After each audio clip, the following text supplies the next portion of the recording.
And welcome to Sullivan Stadium in Foxborough, Massachusetts for today's game between the Tampa Bay Buccaneers and the New England Patriots. This game is critical to the Patriots' playoff hopes. New England has to win its final two games, today against the Bucs and next week against Denver. The Cleveland Browns also have to lose one, or New England has to win both and Houston has to lose both. So a win today is paramount, and that brings us back to the New England quarterback situation. And hello again, everybody. I'm Tim Brandt. Doug Flutie has led New England to a 6-3 record over the last couple of months, and he has never lost a game here at Sullivan Stadium. And yet today, Tony Eason gets the start at quarterback. Eason is not 100% healthy, and he has not taken a snap, has not played a down in the National Football League in over a year. So we bring in Hank Stram, who's won a Super Bowl as a head coach in the National Football League. And Hank, I ask you, would you start Tony Eason today? No, I wouldn't. I really wouldn't, Timmy. I'd start Doug Flutie because I think Doug Flutie has earned the right to be the starting quarterback of this football team. Tony Eason is not totally well. He admitted that he's about 90%, so that's another reason why I would start Doug Flutie, plus the fact that Flutie has completed 51% of his passes, thrown 8 touchdown passes, has run for an average of 5 yards per carry. In this kind of a game, running is very important. He can not only throw the ball, but in conjunction with that same thought, he gives you a 3 running back dimension, which is very important in this kind of a game. All right, Hank, the weather today is frigid. Look at this, 18 degrees, and I don't think that's advantageous to anybody when it's a -15 wind chill factor. And another fact worth noting, Tampa Bay has won only once in its entire history when the temperature was below 50 degrees. New England kicking off, Teddy Garcia, kicking deep to Donnie Elder, who will down it there for the touchback. Elder leads the NFC in returns with a 23-yard average, but he won't get the chance here, and they'll bring it out to the 20. Tampa Bay has been a slow starter all year. Buccaneers have been outscored 105-20 in the first quarter this season. Meanwhile, 6 of New England's 8 wins this year have taken place right here in Sullivan Stadium as you get a good look at Vinny Testaverde, the quarterback for the Bucs. Kerry Good and William Howard are the setbacks in the pro set. Straight ahead they go, and we'll see a lot of this. This afternoon, Howard picks up a good chunky yardage across the 25 to the 26-yard line. They'll say that his knee hit before the 25, so it'll be a gain of 4. Tackle was made by Tim Goad. Defensively now, as you look at the lineups, Brent Williams, Tim Goad, and Milford Hodge starting for Barris. Barris still not back from knee surgery. Andre Tippett, of course, is the longtime veteran there. Rembert is having a great year. In the secondary, Marion, an all-pro season. And again, they go straight up the middle. Tackle again made by Tim Goad. He has 2. And this time it was Kerry Good. They want to go straight at the defense, too, Timmy. I think they have great respect for the linebackers of New England. As a result, they're afraid to go outside too much because they pursue and react so well. Vinny Testaverde gets the start as the quarterback. Good and Howard are the setbacks. Lars Tate is injured. Carrier and Smith the wideouts, and Ron Hall's the tight end. 3rd down and 3. Smith is the motion man. First pass of the afternoon for Testaverde, complete. And it's going to be a first down for Tampa Bay. Donnie Smith makes the catch. He's playing in front of Bruce Hill. Let's show you that offensive talent now for the Tampa Bay Buccaneers. Vinny Testaverde, who averages an interception every 14 passes, did not throw one last week. That's a good sign. Good starts in place of Tate. Howard the setback. Carrier and Smith the wideouts. Smith playing for Hill, and Ron Hall's the tight end. Up front, Gruber, the rookie, having a great year, all-pro year. This is the strength of that Tampa Bay offense. Only one rookie on the offensive line. 2 tight ends now, Hall and Parks, on first down for the Bucs. Straight ahead goes Howard for a couple. What do you think of this game, Hank? I think basically, you know what the Tampa Bay Buccaneers have to do to win this game. Number 1, no missed field goals and no bad punts. The kicking game will be very important today. Number 2, must force 3 turnovers. And the important thing is to capitalize on them and get points when they do get the turnovers. And number 3, they must rush for at least 115 yards. Again, 2 tight end system. 2nd down and 8. Carrier in motion. This is the pitch back to Howard. Howard pulls his way across the 40. It'll be another Tampa Bay first down. Tackle made by Fred Marion.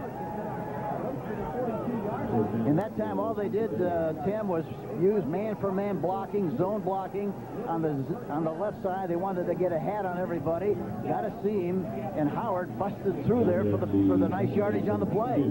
The fine takeoff is excellent so far. He started to get a lot more carries in the Chicago game. Now he has 351 yards.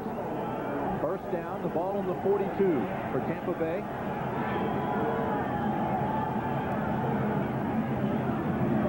Again, they go with the running game up to the 47-yard line. It looks like Howard will get a pretty good workout here this afternoon. Andre Tippett with the tackle. And the great thing about it was that time they had a guy in the gap, and he was able to read that gap block and bounce to the right side. Tampa Bay's offense has scored only on first possession only once in 14 games, and we were there to see that one against Minnesota. They had been outscored 70-0 until that point. Still been outscored 105-20. Good and Howard down the I formation. Twin receivers to the bottom of the screen. Second down and long. Good takes it into New England territory. And, Hank, this is a good-looking drive for Tampa Bay. It really is. And, of course, Rob Taylor, the right tackle, and Hall, the tight end, got off the ball in good shape, sustained their blocks, and as a result, they got a good push. Was able to make so much yardage on the play. Perkins coached New England wide receivers here as an assistant early in his career. Struggling through his second season with the Buccaneers as head man, but he's had 27 players in their first or second year playing on this team. Third down and a long one. The ball at the New England 49. And again, they stay with the tight power formation. Good met at the line of scrimmage and didn't make it. Tackle made by Fred Marion. It looked like the anticipation of Marion was excellent, and it looked like they anticipated the count as well as the offensive team did. He got there right about the time the ball carrier tried to get over the top. I said he didn't make it, Hank. Of course, it depends on the mark. It looked like he came up short. They got a little bit of a push, but I feel like you do. It's very close. Hard to tell whether he made it or not. Well, they're going to take a good long look at it. Referee today is Ben Drive. They're bringing the chains out.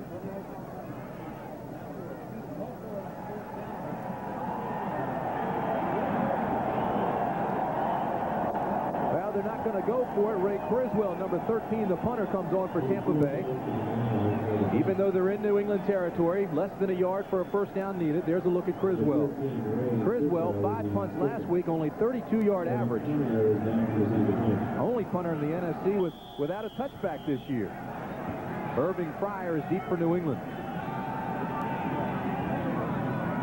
Pryor's third in the NFC, has a healthy 10-yard plus return average.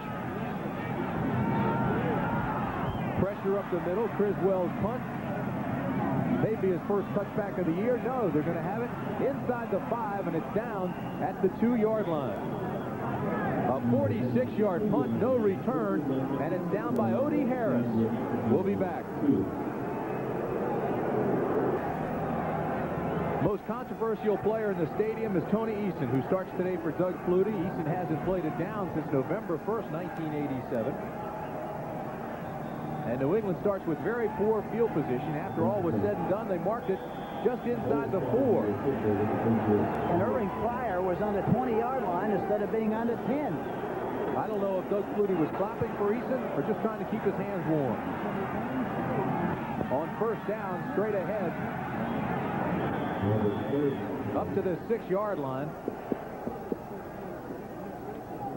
Defensively for Tampa Bay, Davis, Jarvis, and Goff up front, 2 rookies and a 1-year vet. Eugene Marv is the leader of the linebackers.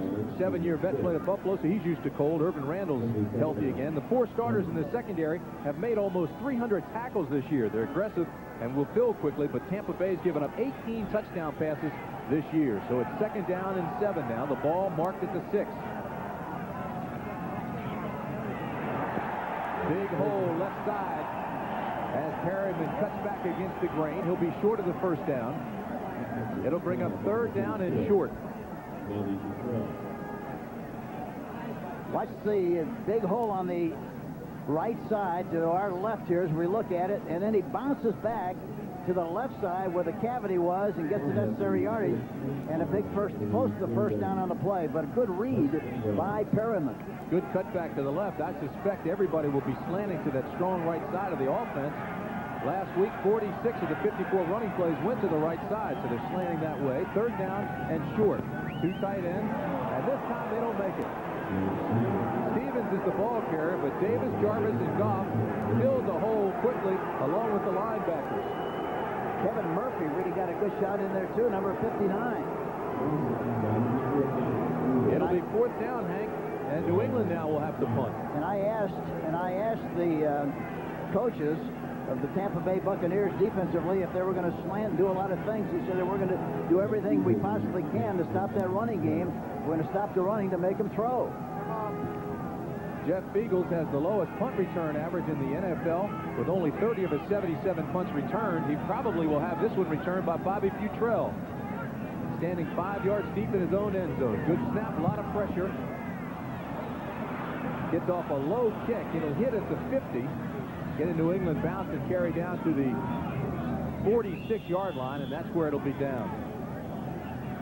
A 43-yard punt, again no return, and with 7:38 remaining in the first quarter, it's scoreless.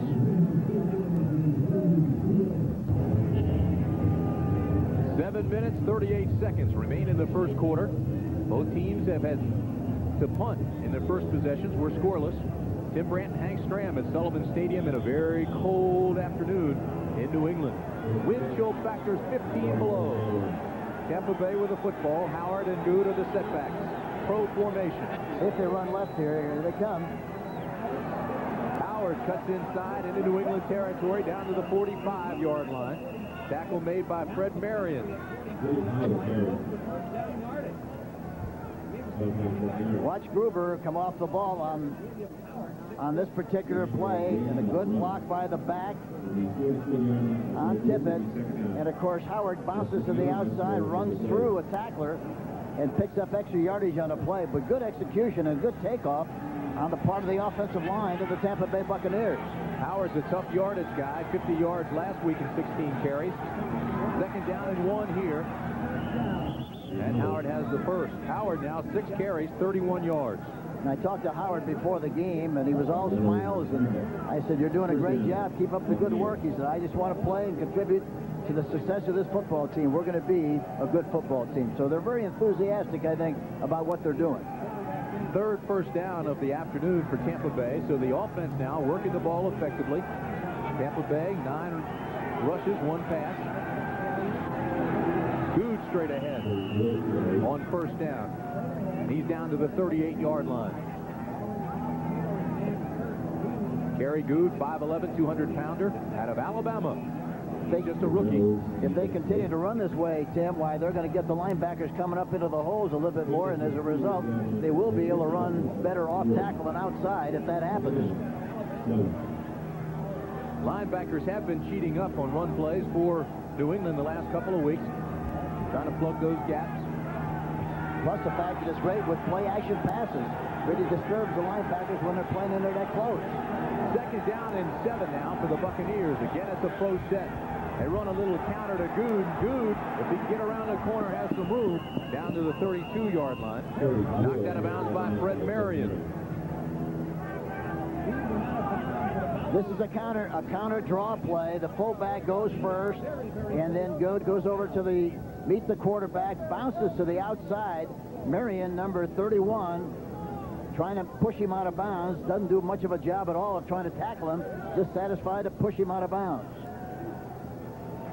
Looks as if the athletes are very careful early on, Hank, on this cold day to make sure that they're good and loose. It didn't look like Kerry Good tried to turn that corner with any authority. Want to make sure those hamstrings are stretched and everything's nice and loose and warm before they start to stretch out and go. And you heard about the remark that Gene Upshaw made about Testaverde, about not being too smart. Perkins was upset about that call, Upshaw. Upshaw apologized, said he was kidding. I mentioned it to Testaverde. He said any decent man would have done that. He didn't talk to me. I feel better about the fact that he called Coach Perkins. First down, Tampa Bay. Howard, absolutely nothing. Ed Reynolds got there first.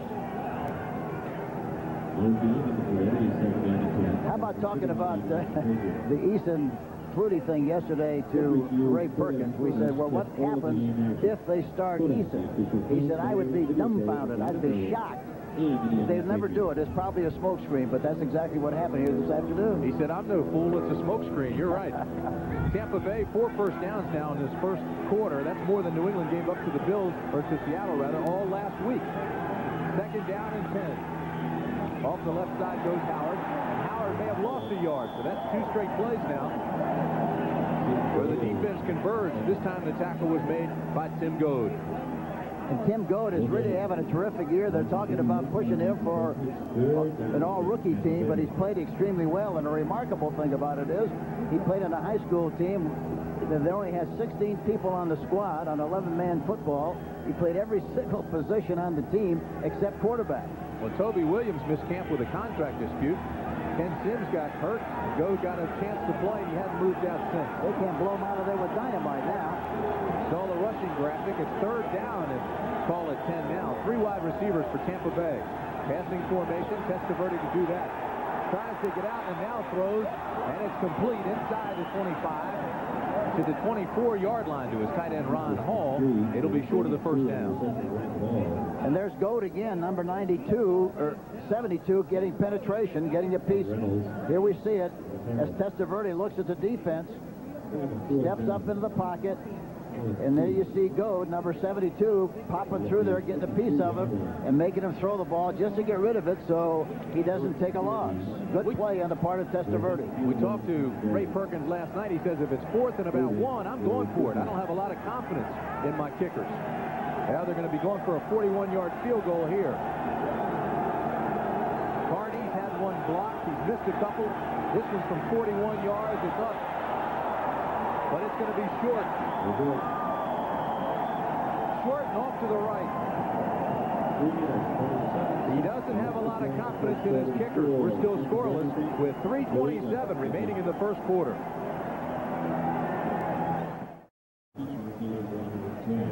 New England about to take its second offensive possession. They didn't do much the first time. It's 3:27 remaining first quarter. We're still scoreless.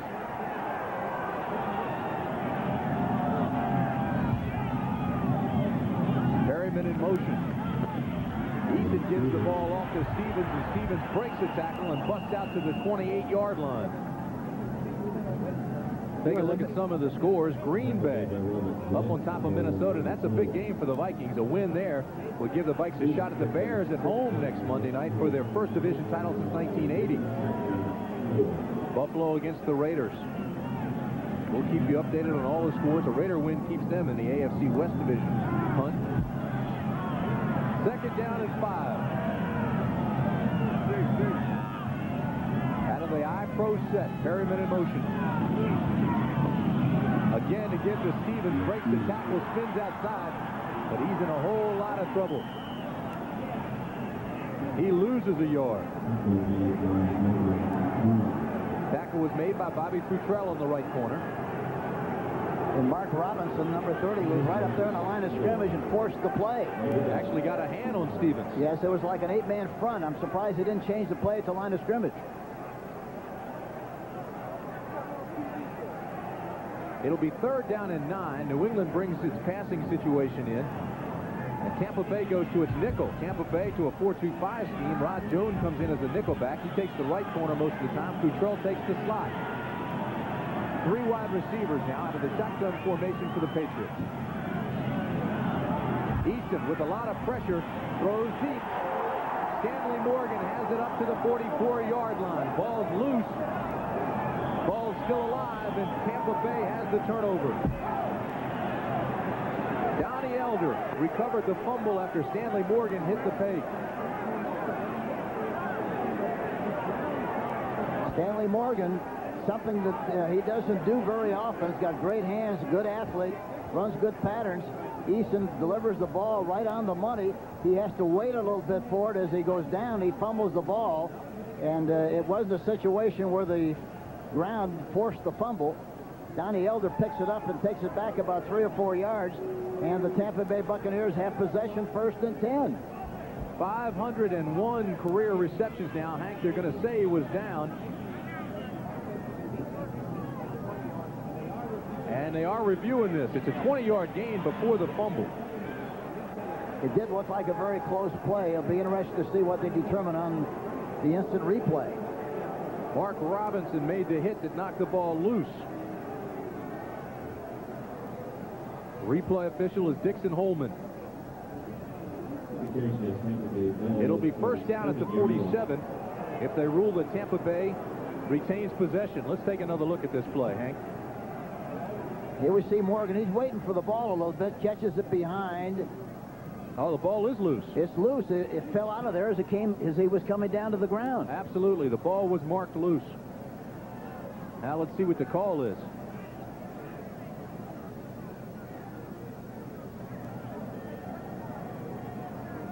Two minutes and 27 seconds remaining in the first period of play. Tim Brandt and Hank Stram at Sullivan Stadium in a very cold Foxborough, Massachusetts.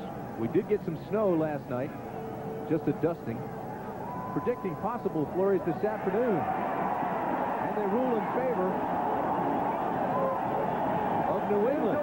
Reverse there. Incomplete pass. I don't agree with that at all. I don't either. I thought he had the ball and dropped it before he hit the turf. It definitely looked like a fumble. Dixon Holman, the replay official, says it's inconclusive. Ben Bright relays that on to the team, so it'll be a first down, a 20-yard gain on the play. And they mark it at the 47-yard line. We'll see where they do mark it. Now there's going to be some discussion about that. We had a good picture of it from this side, and it definitely looked like he made the catch and then dropped it on the way down. Well, they're talking again. Maybe there's some communication problems with the replay booth. Ray Perkins out on the field. I don't blame him. I'd be squeaking about that call if I were in his shoes. Ray Perkins coached Stanley Morgan long time ago when he was the receiver coach here in New England. But that was 479 catches ago for Morgan.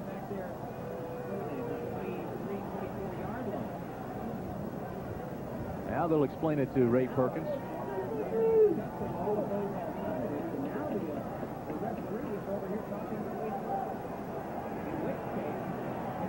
"27 players in their first or second year for the Tampa Bay Buccaneers." Perkins says the NFL has 289 players born in the 1950s. New England has 13 of them. Tampa Bay just 2. Ferguson and Kevin Callan, neither one starts. Raymond Berry, a good picture of Raymond. Had a good visit with him, and it was interesting to hear him talk about why he wanted to start Tony Eason. And basically he said that we're lucky. We have 3 starting quarterbacks with Grogan, Eason, and Doug Flutie. We get another view of this picture just to see again what happened. He has to slow down, make the catch. He makes the catch. Incomplete. Now they call it an incomplete pass. Well, that's the easy way out.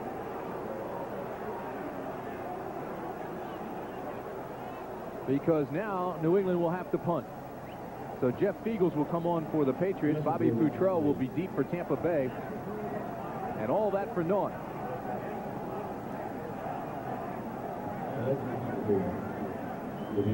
One punt, 43 yards for Fiegels. Futrell will stand back on his own 30-yard line. So he's showing a lot of respect for Fiegels.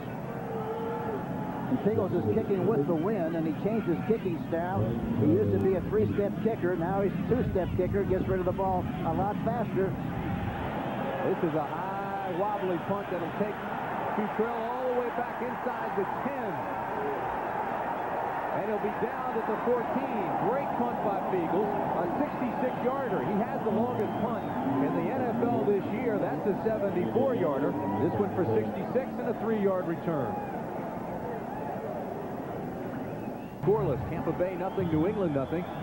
2 minutes and 13 seconds remain in the first quarter of play. Tampa Bay has its worst field position of the afternoon, starting inside the 15. 2 tight ends, Ron Hall and Jeff Parks.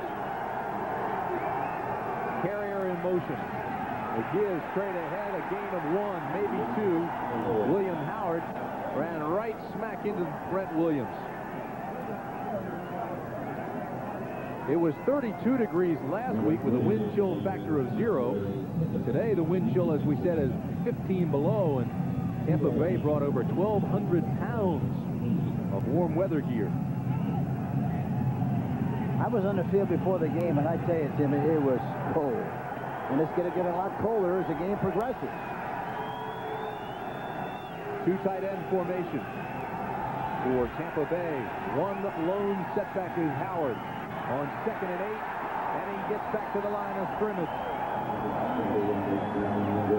Andre Tippett will get credit for that tackle. And that's the way you have to play that play. That's the old counter tray where they pull the right guard and the right tackle, and watch Tippett chase him from the backside, number 56. He takes a step to the right. Howard does, and watch Tippett coming from the backside, number 56, puts the squeeze on him, gets him in the vise. Here's another view. Right tackle, right guard pulling on the play. Tippett chasing the tackle and comes right down the line of scrimmage and makes the tackle. 3rd down and 9 for Tampa Bay. Pro set. Now the Bucs shift to an eye. Kerry Good cuts back inside, gets the block. Maybe to the 15-yard line. Ed Reynolds makes the tackle along with Roland James.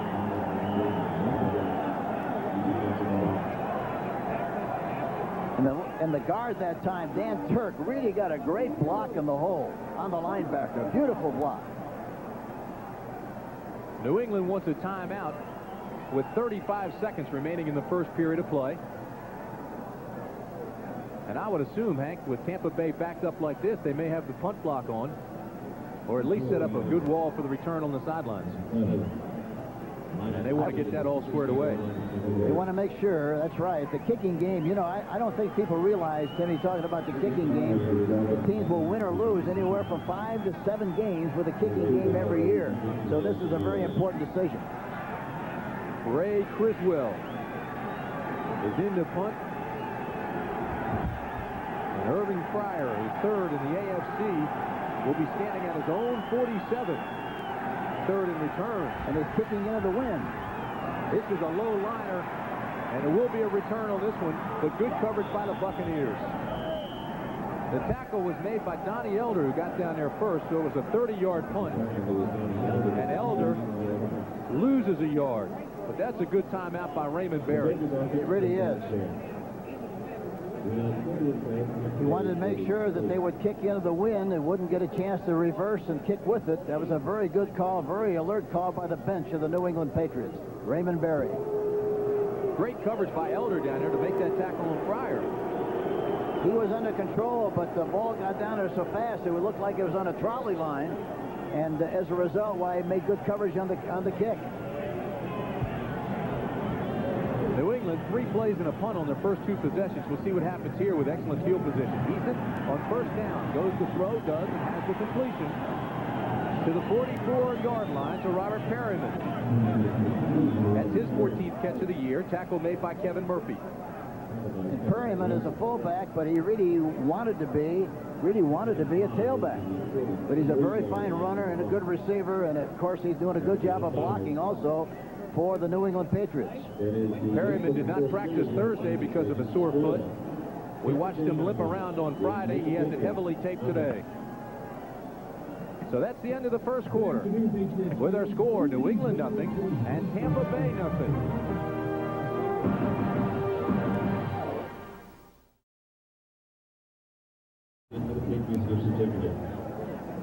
The autumnal hues of amber we saw several weeks ago, Hank, have given way to the cruel nakedness of winter. It's cold here. Chilliness is in the air, no question about that. I'm glad to see that Phyllis talked you into wearing a top coat up here. Thank God she did. And here's Raymond Berry. You know, talking to him yesterday about what he was going to do with the quarterback situation, he said he's going to, start Eason because he thinks that they have a shot at the playoffs, and he thinks that they have to get their passing offense in gear, and he feels Tony Eason is the guy to get that done. The running part of it won't change any, and that's the reason why on a projected basis he thought that he would start Tony Eason. Stevens on 2nd and 5 picks up 1. So to bring up 3rd down and 4, the tackle was made by Reuben Davis. Now in the first quarter, Tampa Bay had the ball 11 minutes and 7 seconds. New England just 3 minutes and 53 seconds. The important thing now is they have good field position, and they have to take advantage of it. They have to get points. The Tampa Bay Buccaneers had an opportunity with a field goal, but missed it earlier in the game. John Carney with a 41-yard miss for Tampa Bay. 6 defensive backs now for Tampa Bay. 4 wide receivers for New England out of the shotgun on 3rd and 4 for Eason. Eason shows some mobility. Picks up the first down at the 36-yard line. Mark Robinson makes the tackle. That's the first down of the game for the Patriots. And we talked to Raymond about the escapability skill of Eason. He said, don't worry about him. He can move. And here's a great illustration. They pinned the end on the inside. He did take off and run. He's faster than he is quick, and was finally tackled there by Mark Robinson, number 30. They'll bring out the chains. Eason separated his shoulder last season. His arm was in a sling, but the sling was too tight and it caused nerve damage. So he had surgery to correct the nerve damage in his right arm. Caused a problem with his thumb. In October, the Pats wanted Eason to suit up for the Bills game, and he wasn't quite sure he was ready. So they went through a big thing. He talked to his family, talked to his agent. He suited up, and this is his first start or first play since last November. First down at the 37. And Stevens is nailed and may have lost the yard. Great penetration by Tampa Bay's defense. Robert Goff got there first, and Pig really nailed him on that tackle. And Kevin Murphy also got in there a good angle and helped make the tackle. But they're getting off the ball extremely well. And talking about Eason, you know, talking to him again yesterday, so really my timing and execution during the week against the Bags was excellent. But he said, I don't know what it's going to be like once the defense is there and once they're hitting me and I have to dodge the bullets. I don't know how my timing and execution will be then. So far, it's been very good. 2nd down and long, call it 13 for Eason. 7-step drop, goes deep, ball's in the air, underneath and underthrown. It was intended for Morgan. And on the coverage was Ricky Reynolds. And he said a couple of times, Timmy, he said he doesn't have a lot of strength in the thumb, and sometimes he throws a ball and they can't believe that it goes as bad as it did or does. That was a great illustration of it. He might have had a problem with the thumb releasing the football. Badly underthrown. Crowd booed as soon as the ball was thrown because it was wobbly and short. It looked like a balloon when the air was going out of it. I bet we'll hear a lot of boos today. Well, the important thing is, you know, this kind of a decision, you have to give Raymond Berry an awful lot of credit for having the courage to make this kind of a decision. But if they don't win this game, they'll be squeaking. They had a phone poll on one of the local news stations last night on 3rd down and 12 about which quarterback the public would like to see, and it was heavily in favor of Flutie. This ball thrown over top, incomplete, intended for Fryer. Fryer had his hands on it, just couldn't control it. And again, there are some boos. And he dropped it in there nicely. We're looking at it as the defense looks at it. Stays in the pocket, throws it right over the top between the defenders. Look at that, right on the money. Fryer should have made the catch. He's hit as he makes the catch and starts to tuck it away, but it falls loose, it falls incomplete. Good hit by Robinson to knock it loose. There's a look at Jeff Feagles, the punter, and he'll be kicking to Bobby Futrell, who's standing inside his 10. This is what he calls a punt bunt. Straight up in the air, tries to get it to die inside the 10, hits it to 9, takes the Tampa Bay bounce, still down it at the 11. So with 12:42 remaining in the half, that 29-yard punt, and we're scoreless. The only real scoring opportunity came from Tampa Bay. John Carney missed a 41-yard field goal with 3:27 remaining in the first quarter. 4th and 2 was the situation there. Look at New England, just 10 yards rushing. Eason 1 for 4 now, 5 yards, and Tampa Bay has dominated the time of possession.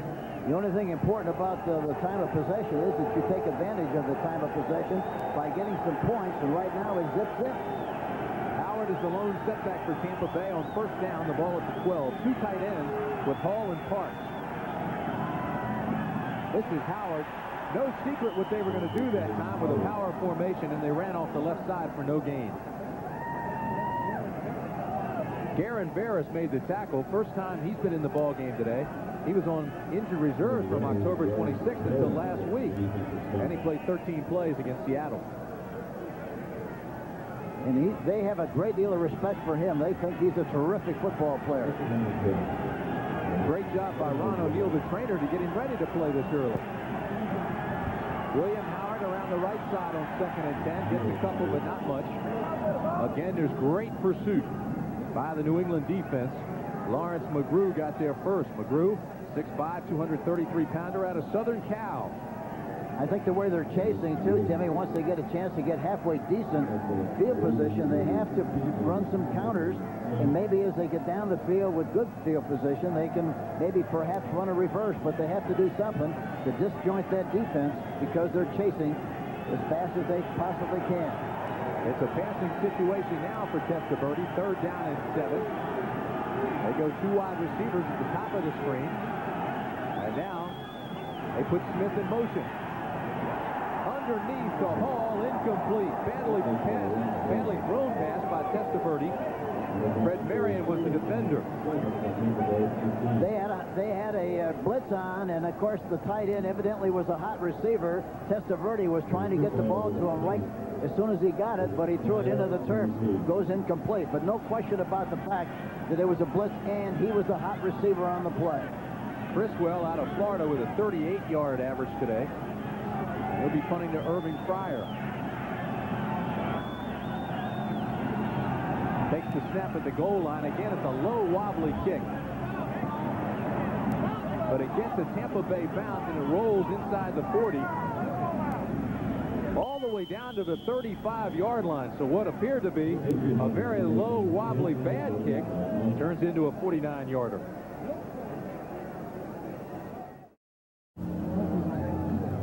We're in New England, located in the rolling hills between Boston and Providence, Rhode Island, in Foxborough, Massachusetts. Sullivan Stadium. And we are scoreless. 11 minutes, 10 seconds remain in the first half. Tampa Bay and New England. Tim Brandt and Hank Stram with you. And New England has it first down at the 35. Tony Eason's the quarterback. Perryman and Stevens the setbacks for the Pats. This is Stevens on the right side, and again he loses yardage. Eugene Marv came through and made the tackle.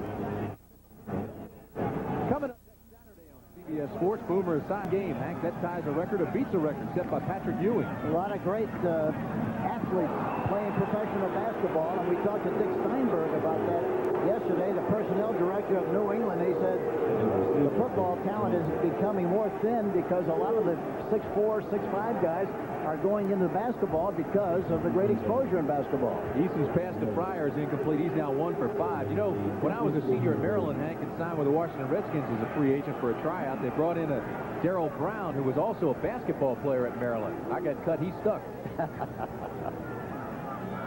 Doug Flutie with the headset on, all bundled up on the sidelines. Easton now 1 for 5, 5 yards, and he's missed his last 3. 3rd down and 12 for the Patriots. He's got pressure, throws the screen. Dupard to the 30. Gets a block across the 40 to the 44-yard line, but he'll still be short by about a yard of that first down marker. Chris Washington made the tackle, but it was nicely set up. It was beautifully set up, and Dupard, who is a fine receiver, comes into the game with about 27 catches. Watch the defensive end coming from the right side. He throws right over the top. Dupard makes the catch. Goes down the sideline. Farrell is out in front looking to make a block, and Dupard does a good job of running the ball. Dupard has a bad shoulder, and he talked about the fact that he probably would have an operation after the end of this season. Jeff Beagles to punt for New England, and it's a high spiraling punt that takes Butrell back to the 20. It's a short punt. He lost it in the sun. He started to back up. The ball was short, and it took a Tampa Bay bounce. So it's a 28-yard punt, no return. And with 9 minutes and 28 seconds remaining in the half, we're still scoreless. The Saints are a good team, and especially defense. A field goal could make the difference in this one. First down, straight ahead goes Tampa Bay. Maybe a yard. Tim Goad made the tackle. Kerry Good, I believe, got a a yard and a half out of it. An interesting thing about the running game, Tim, you know, I think everybody feels, talking to trainers, talking to coaches, that you have a lot fewer injuries when you run the ball consistently well, and as many times as both of these teams are trying to run the ball, very few injuries, especially to the offensive linemen. 2nd down and 8. Flutie on the 12. Ball's loose. New England got it.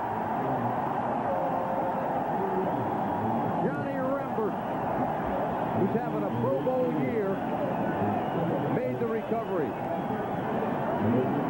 6'3", 234-pounder, 6-year veteran out of Clemson. And that's what happens when you get the penetration. 52, Rembert. There he goes into the gap. Gets a piece of the block. Hits Good. And, of course, the ball is fumbled and recovered by the New England Patriots. Looked as if Good took his eye off to see the blitz coming from Rembert. Never really had it. There's the turnover situation. 1st down and 10, the ball on the 27. Easton trying to go for it on 1st down. Looks deep, now throws. And it's intercepted. And that ball was not even close. And listen to the crowd.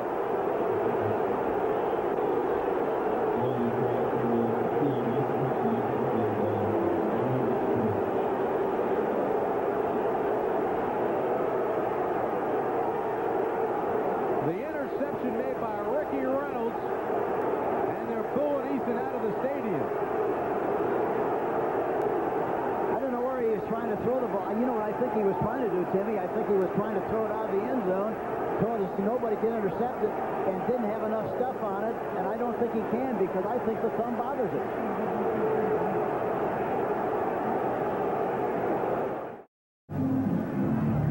Tony Easton now for New England, 2 for 7, 15 yards, and that interception. And for Ricky Reynolds, that's his 4th interception of the year. The booing now has subsided, and with 8:35 remaining in the first half, Tampa Bay has the ball 1st down at the 20. Tampa Bay with a hole. Straight ahead is Kerry Good. Here we see another shot of the interception. Easton going to his right. Now he's trying to throw the ball across the field, really, in the area of the left end zone, and I think the wind blew it all the way over to the other side where Ricky Reynolds came up with the interception. Reynolds is on the O of Patriots in the end zone. Fryer was on the P. That's how far away that pass was. 2nd down and 5 at the 25 for Tampa Bay. William Howard, left side, out to the 29-yard line. Be about a yard shy of the 1st down. You know what I can't understand? I can't understand with that good field position, Tim, talking about New England on the last drive. They've been running the ball, trying to run the ball. You would think they try to throw a play-action pass rather than go back in the pocket in that situation, throw it from the pocket. Chilliness, look at this. Everybody bundled up on the sideline. And what about, we talked to the players about their game against the Chicago Bears, and if they dressed it differently, and a couple of the players said, yeah, they were spraying right guard on their feet, make sure their feet wouldn't sweat. And get 3rd down and 1, and Howard doesn't get it. Again, it's Tim Goad, who's having a marvelous afternoon, makes the penetration and the stop. Watch Tim go down, number 72. Getting the penetration, comes back from the backside. He goes into the gap between the left guard and the center and makes the play. That's also a pretty good fill by the free safety, 31, Fred Marion.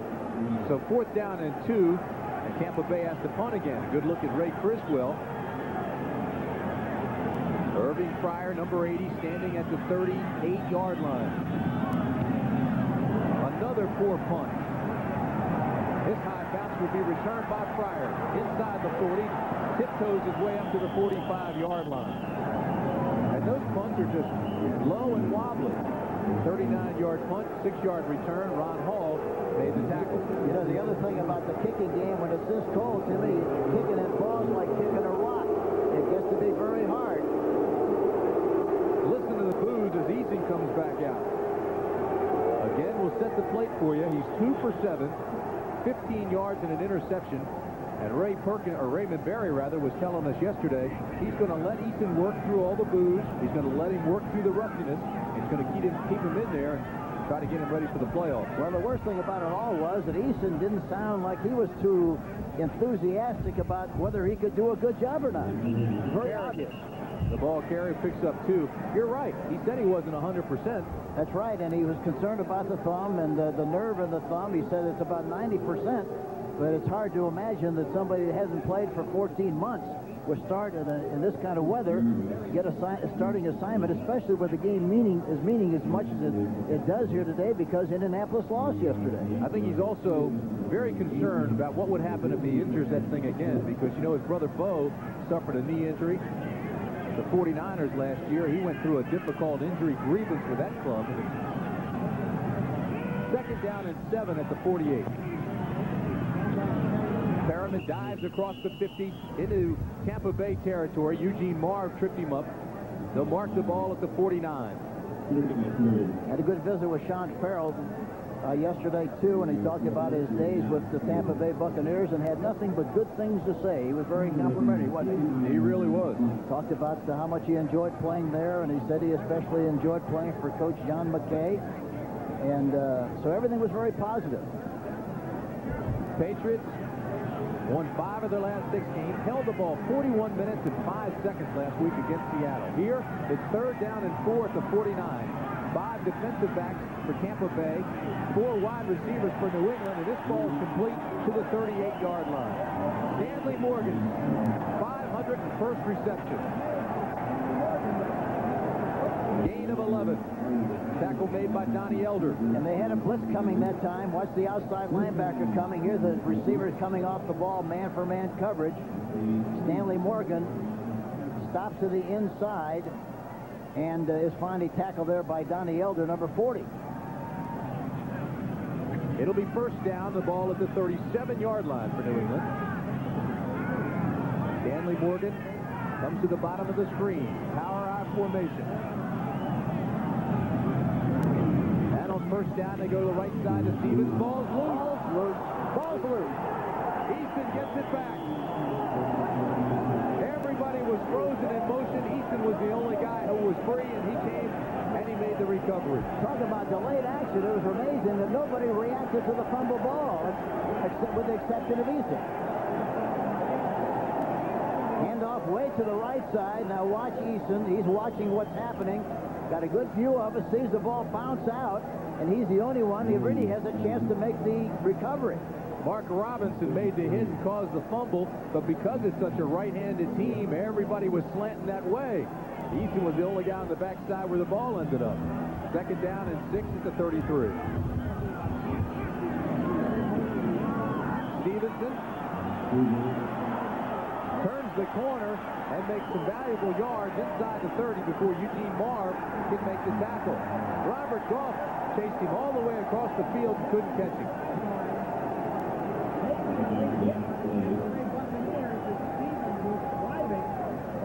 See, there's a great illustration of hitting straight ahead, straight ahead, straight ahead, straight ahead. You finally get the linebackers up a little bit, and they finally went outside. The first time, they've tried to run outside all afternoon.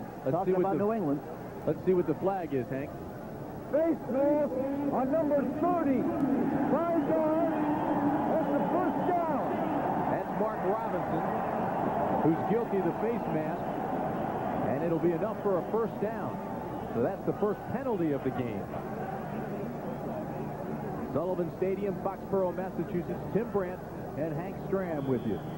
Tampa Bay has the first shot at it. Carney missed a 41-yard field goal with 3:27 remaining in the 1st quarter on a 4th and 2 situation. And now New England is threatening to score with 3:25 remaining in the half.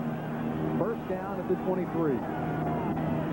Perriman cuts inside, dives inside the 20. There's a good picture of Ray Perkins. You know, an interesting thing about Ray, he coached here with New England, and while he was coaching here, he coached a prison team, the Norfolk State Prison. Got a letter at the office one day requesting some help at the prison, so he thought, well, I live in the area. I'll go out there and mess around and see what it's like. And he coached that team, had a lot of fun. The only thing he said was that the players kept asking him when they're going to play an away game. They want to get out of there. Said he had 11 lifers on defense. You need those mean guys on defense. Perriman right side down close to the 15-yard line. Irvin Randall makes the tackle. And the other funny thing he said, I said, what did you learn about that experience coaching that prison team? He said very quickly, I learned that I never want to be in prison. He's a quality man, Ray Perkins, as is Raymond Berry. 7 plays, 39 yards. It's consumed 4 minutes this drive for New England. Russ Francis stays in the ball game along with Steve Johnson as they load up with 2 tight ends. It'll be 3rd down and 3. The ball is at 16. High formation for New England.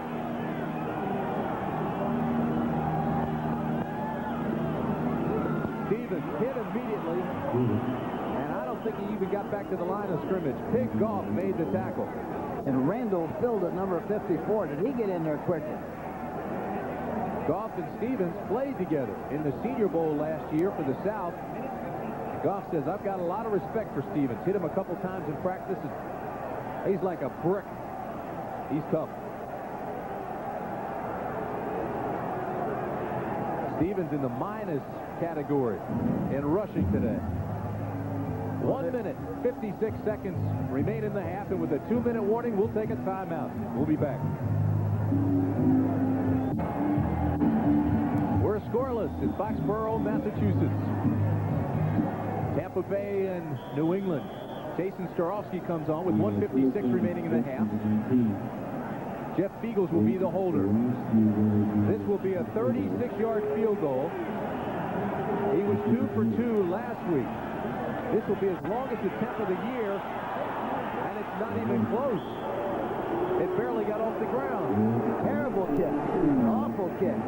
And I talked to him before the game, and he was excited about playing in this weather. Can you imagine that? He's from Tulsa, Oklahoma, and was ecstatic about the weather and felt good about the way he kicked.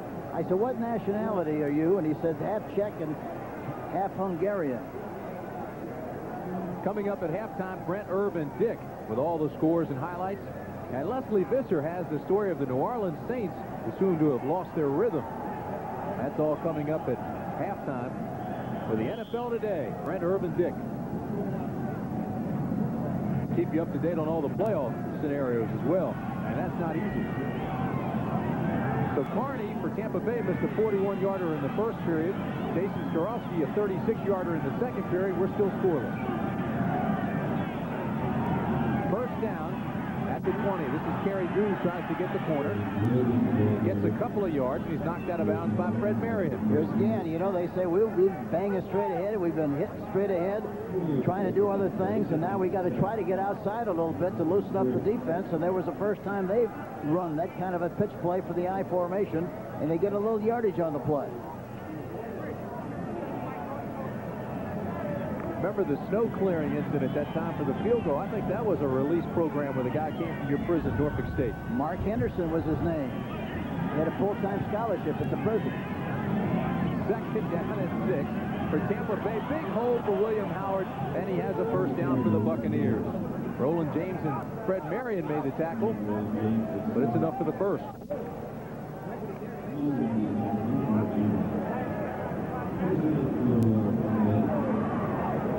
Kerry Gould comes out of the ball game along with Don Smith.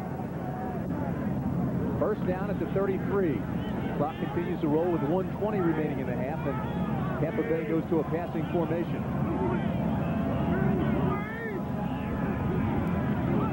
Testaverde to throw on first down. Has pressure. Throws to his tight end, Hall, and Hall breaks the tackle. He's up to the 48-yard line and knocked out of bounds there. Clock will stop with 1 minute and 3 seconds remaining in the half after that 16-yard gain. Great illustration of the kind of arm strength of Testaverde. He gets a little pressure here. He throws it falling away, but look at Hall make the catch. He has to go back for it, and I really think this young tight end is is very underrated. I think he's going to wind up being one of the outstanding tight ends in the National Football League.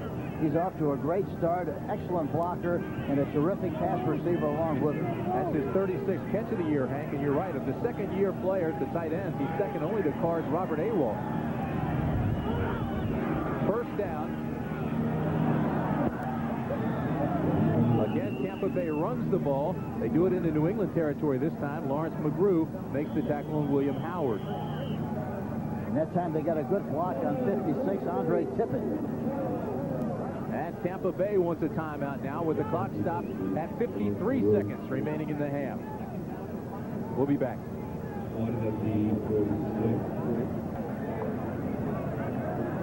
Ray Perkins has just given the play that he wants to Vinny Testaverde. Testaverde comes back in now. It'll be second down and 4 for the Bucs. Vinny now 3 for 4 and 30 yards in the passing situation. In the passing formation. 3-step drop. Testaverde looks to run, now thrills it across the middle, incomplete. Intended for Don Smith. Well, he almost hit the big one. Knocked loose by Ronnie Lepet.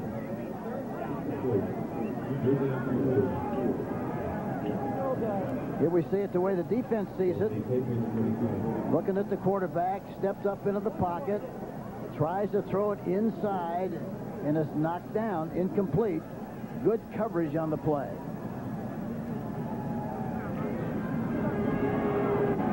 So it'll bring up third down and 4. Tampa now 2 for 7 on third down conversions. Out of the shotgun formation with 3 wide receivers. This time Testaverde has time. Tries to throw up top to Smith, incomplete. Rod McSwain was there along with about 3 other defenders. Looked like they were in a zone and just converged on the football. Yeah, they did, and I think the other thing is Smith ran it too much into the middle area. I think he had to stay closer to the hash mark, or to the numbers, I should say, to make sure he stayed away from the free safety or the safety man. But being a very inexperienced young receiver, that can very easily happen, especially this kind of day when the ball's floating around like it is up there now. So with the clock stopped at 43 seconds remaining in the half, Ray Criswell comes back on now to punt for Tampa Bay on 4th and 4. Irving Fryer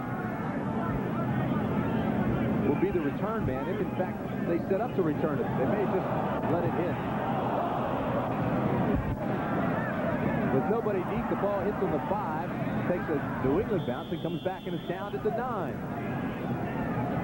So with 33 seconds left, Hank, New England now will be backed up. And they didn't have anybody back there at all, and I'm sure they wanted to make sure that they didn't make any kind of a mistake before the half, fumble the ball and provide the Tampa Bay Buccaneers with an opportunity to get an easy 3 or possibly a 7. That was the 5th punt for Criswell this afternoon. That one a 36-yarder. And again, Easton is booed as he comes onto the field. Timeouts remaining. Tampa Bay has 2, New England 2. The wind is in his face. And it's a pretty stiff wind at that.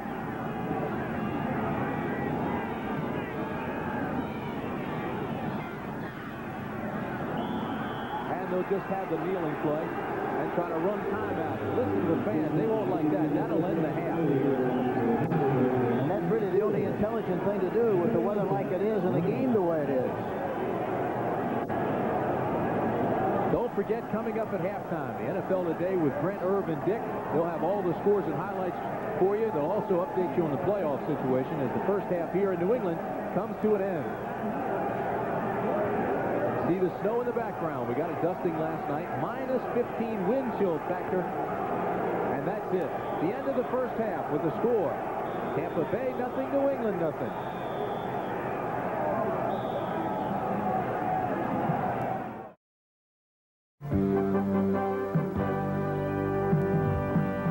Well, the cold weather impacting games around the country. At Soldier Field in Chicago, the Detroit Lions are sticking in there against Jim Harbaugh and the Bears, tied at 3. No question what the weather is doing as far as the ball handling is concerned. Here is Neil Anderson. He's out of the University of Florida. He coughs it up. The kickers are having trouble today, and so too are some of the centers on the Hikes back, especially out of the shotgun formation. And Mike Ditka tried to stay warm on the Chicago sideline on a bitter, nasty day in December. Meanwhile, it is the Green Bay Packers upsetting Minnesota. And Dick Butkus, what's gone wrong with the Vikings today? Well, we were talking on a pregame show about this great defense the Vikings have. So what do you do as an offense? Well, you got a guy like Keith Millard who can really move around. So what do? You run at him, try to negate his ability to go up and down the line of scrimmage. And they've been doing that. Short passes. But still, I don't know if they're going to be able to hold up in the second half against the Vikings. They're too tough to play this way. Dick, let's illustrate some of those points. We have some highlights here. Now, this was a pass play that worked against the Vikes. Why? Well, here, I think you got to give some credit to the frozen ground, if it is indeed frozen, because the defensive back slipped there. Now, here's another case, from what we were saying. They run right at him, and, geez, there was a nice hole there. Millard, I'm speaking of. Right, and they tried again here. All right, well, they tried again, but, you know, they really did a good job of stuffing the line, and here comes Browner to put the finishing stop on him. So it's tough going in there, you know, the weather and everything else. So. All right, we'll see what happens in the second half. Let me run through some AFC scores for you. Houston over Cincinnati, rose 0 over 100 yards and 2 touchdowns. Buffalo and the Raiders, quite a few points for the nasty weather up in Buffalo there in the first half so far. Giants and Kansas City in the wind of the Meadowlands. It is 7-3. And now, Irv, we take a look at this one, and the Washington Redskins have lost a key player. Yeah, you know, Darrell Green went out with a fractured hand. Of course, they'll miss him sorely. But the Cowboys' defense is playing very well today, and Steve Fleur has been able to take advantage of some weaknesses in that Redskins secondary with Darrell Green out. Yeah, let's take a look at the highlights because the weather an issue in RFK. Tom Landry trying to stay warm, and here was a turnover. Here's one of the defensive players I'm talking about. The Cowboys forced a turnover here on a reverse play, picked the ball up in pretty good field position with Michael Downs. Then the big touchdown play from Fleur. Now, you know, watch how Irvin works his way back. He did this very well as a collegiate receiver. Gets himself open all the time, always trying to get free. Take a deep bow. He's not a bashful one either. All right, Tampa Bay and New England. And in New England, they're chanting, "We want Flutie. We want Flutie." Tony Eason was a starter. I want Flutie. We'll continue after these messages from your local stations.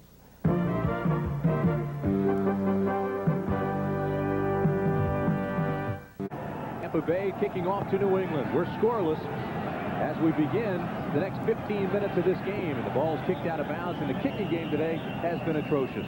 It really is, and when you have a shortcoming in a kicking game, it's really exposed in an element game like this has turned out to be. The weather is definitely a factor, the cold and the wind and the whole thing. But if you have a problem with a kicking game, it really shows up and magnified to a great degree in this kind of a game.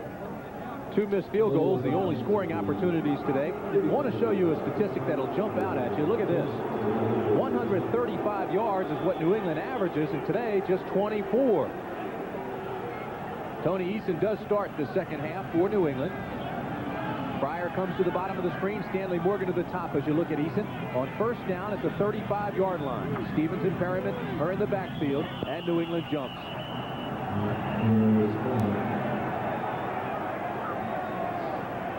Ben Dreit is the referee today, and I would suspect that this cold weather is causing... Start number 81, offense 5 yards, first down. The lapse in concentration. It was Russ Francis who jumped off. And a lot of times that can be caused by the cold weather. Well, you're so concerned about being cold, more so than you are what you have to do during the course of the football game, and that boils down to concentration. Stevens has carried the ball 9 times for -1 yard. Now, in the first 7 games, he averaged 12 carries per game. The last 7, he's averaged 25, and they've gone 5 and 2 over that span. First down and 15 for Eason. Throws this one complete to his tight end, Francis, and Francis is out to the 38-yard line. Tackle made by Eugene Marv. Francis has really been a great tight end in the National Football League. Here we see him coming off the ball on an inside release. The tight end tries to jam him. He's right in the middle area, makes the catch, makes sure that he holds on to the ball, and picks up good yardage on the play. That's his 9th catch of the year. He's a 13-year veteran, 35-year-old, out of Oregon. Second down and 7 at the 38 for Eason, and again he's going to throw, and again he's complete. This one will be a yard shy of the first down to Perryman out of the backfield. And I'm sure the strategy is they haven't been able to make good yardage on 1st and 10 running the football, so they're going to use a kind of a possession kind of a passing game and get 4 or 5 or 6 yards with a passing game and get it done that way and move the chains with the short passing game.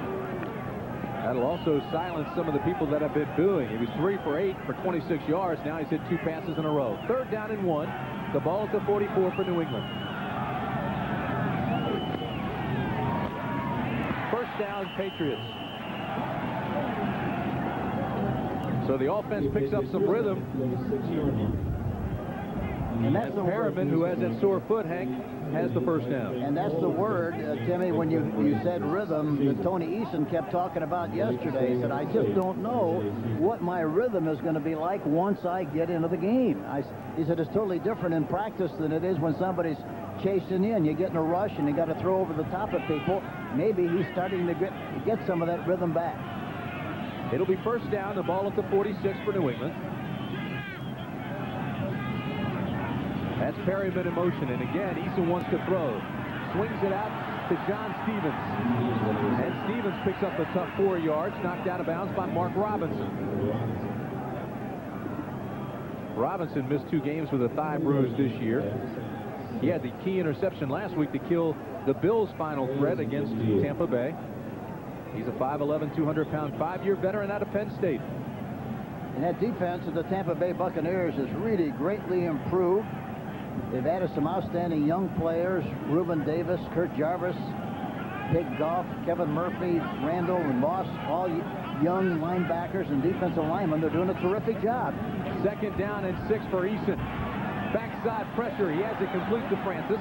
Francis out to the 47-yard line in Tampa Bay territory. And that's exactly what they're trying to get done. They say, let's abandon the run and let's move the chains with a short passing game. So far, it's been very successful. And Eason now, you talked about that rhythm, Hank. He really seems to have found it. He's starting to get in the groove. Well, I think it's good. It's a good psychology, too, to have him throw some short passes with the idea that he will complete the passes, which will give him confidence and help the rhythm.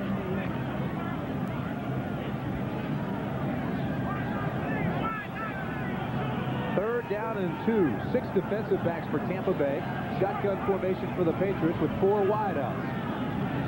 This ball is complete to the 35-yard line. Irving Fryer made the catch. And now Eason is 5 for 5 in the second half. Rod Jones made the tackle. Eason prides himself in not turning the ball over. He's a good reader. But he's looking at the receivers all the way. He doesn't look one way and get back to the other side. Looks at Fryer all the way, gets the ball to him right between the 8 and the 0, and it's another good reception on the play. Fryer's the leading receiver with 32 catches for New England. Gain of 12. It'll be first down at the 34. Perriman gets a tough 3 yards off the left side this time. Mark Robinson made the tackle there. Robinson on the timeout.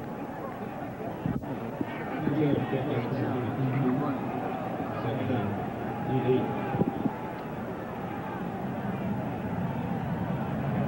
8. It is some kind of cold here, but they've got the heater working underneath that Tampa Bay bench, and that'll help a little bit.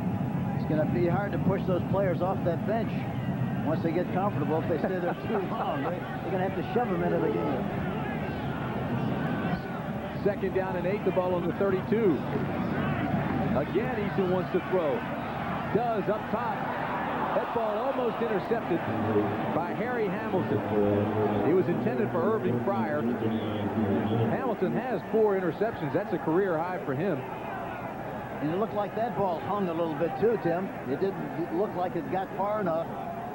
And there again, every time he throws a ball like that down the field, why you wonder whether or not it's because of the thumb or because it's the wind.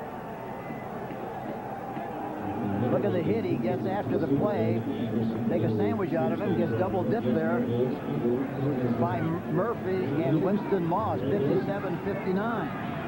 On 3rd down and 8, 3 wide receivers for New England. Rod Jones and Donnie Elder come in as defensive backs for Tampa Bay. A lot of pressure on Eason, and he scrambles out inside the 30 and slides down to the 24-yard line. Now a lot of those people that were booing stand and clap. It changes in a hurry, doesn't it? 10 minutes and 10 seconds remain in the third period. But Raymond Berry made a point again. He said, you know, people forget that Eason was our starting quarterback. Grogan has been our starting quarterback, and while they were hurt, we started Doug Flutie. But we still feel that all three of them can be number one quarterbacks, but we think that Eason and Grogan are ahead from an offensive standpoint, knowing our system and knowing all the details. We're more flexible with those two at quarterback than Flutie. That's the reason. Gain of 10 puts the ball at the 22. First down for New England. Play action for Eason, who throws this ball to a wide-open Stevens at the 15-yard line. Stevens with a second effort down to the 13. Eugene Marv and Urban Randall made the tackle there. Stevens did a great job of kind of sifting through the line, finding the open area. Eason caught him, hit him with the pass, and of course he made good yardage on the play after the catch. Stevens, 6'1", 220-pounder. Although he's been losing weight over the last couple of weeks, and his weight now is down to 214. Carried the ball 31 times last week. Second down and 1. Perryman has the first down for New England. Urban Randall trips him up. You know, talking about Stevens, it's amazing that as well as he's run, rushed over 1,000 yards going into this game, that the longest run from scrimmage all year long by the New England Patriots, 22 yards. Hank, do you think it's a little bit surprising that he's lost 15 pounds here late in the season when most guys, when it gets cold, start putting the weight on? That is surprising. Yeah, it really is. Because you're right, because they usually get pumped up a little bit once the weather starts to change. But they say it's nothing serious, that he is healthy. First down, the ball at the 11. Pro set for New England. Tampa Bay jumps, flags fly. This pass is to Perryman inside the 10. We'll wait and see what the flag's all about, but it looks as if Tampa Bay jumped.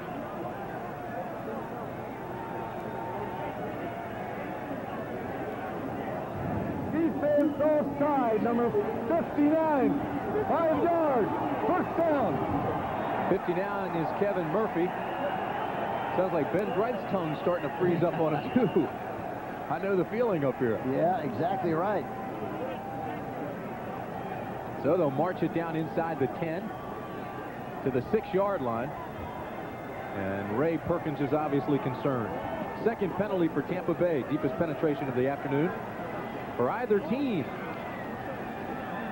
Russ Francis tells a great story on Perkins. When he was an assistant coach here, he was signed.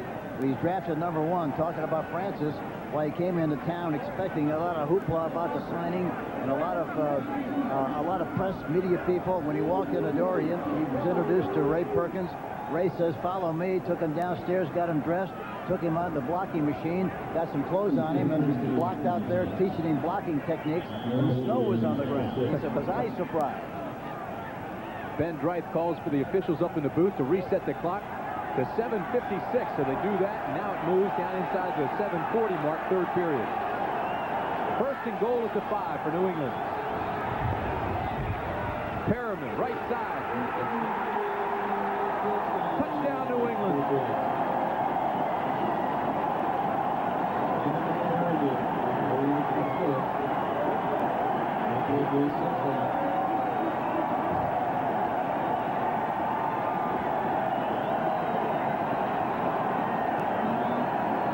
So after some 37 minutes in this football game, we finally have some points on the board. And in critical situations, they're going to run right over Bruce Armstrong and Wooten.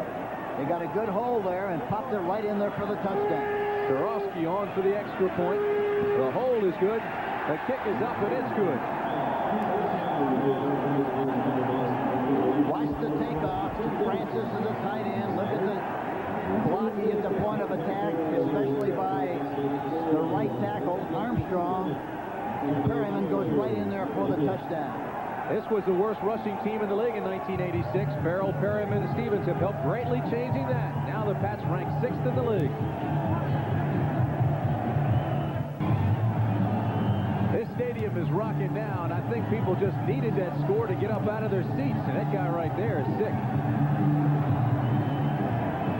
Or he will be. Maybe in a hospital. Better call the fire department for him. Teddy Garcia kicks off for New England. Donnie Elder takes it for Tampa Bay, and he is nailed at the 19-yard line.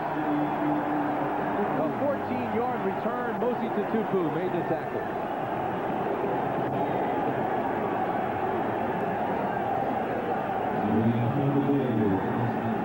Here we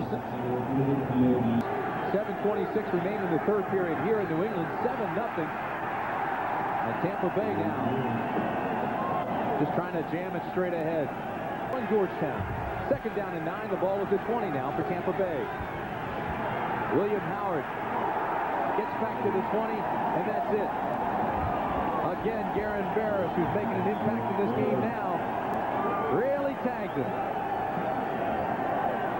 And it looked like the defense, they were playing well before, but they're really all fired up now. Now they got 7 points. They're going to do everything they possibly can. They get good field position so they can get some more scores. New England scoring drive, 65 yards, 12 plays. It took 7 minutes and 24 seconds. Eason was 6 for 7 in passing on that drive. 3rd down and 9 from the 20 for Testaverde. Shotgun formation, 3 wide receivers. 6 defensive backs for New England, and Testaverde wants a timeout.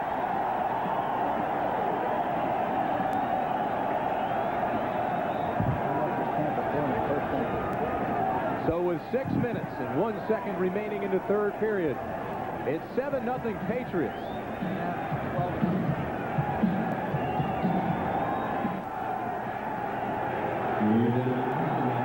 7-0 New England with 6 minutes remaining in the third period. It's 3rd down and 9 for Tampa Bay. 3 wide receivers for the Bucs and 6 defensive backs for New England. Testaverde underthrows Jeff Smith, and the Buccaneers will have to punt. You know, funny thing, before the game, I went down to the field, and here was Testaverde on the field in just a T-shirt. And I asked him, you know, why he was out there dressed like that. He said, I just want to get myself psyched up and ready for this cold weather. It doesn't look like it worked. Well, not yet anyway. Ray Criswell's the punter. Low snap. And his punt's going to hit the wind and almost stop. Fryer makes a nice cut, gets a block. He's inside the 20. And knocked out of bounds at the 17-yard line. A 23-yard punt by Criswell and a 26-yard return by Irving Fryer.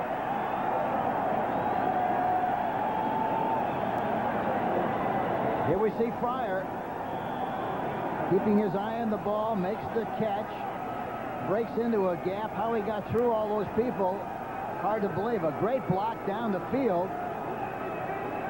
And there he finally pushed out of bounds, but he makes 26 yards on the return. Tampa Bay's been outscored in the third quarter this year, 78-41.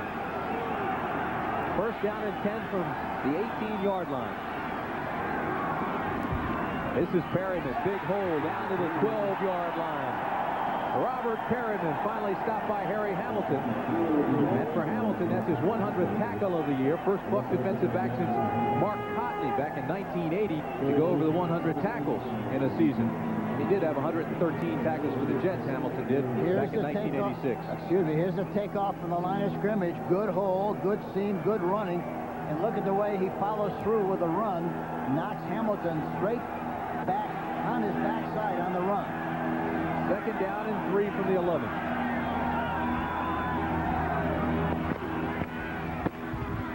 Again, it's Perryman, and he may have lost a yard that time. Kurt Jarvis had great penetration from his nose tackle position. He got through that gap and right in that area quickly.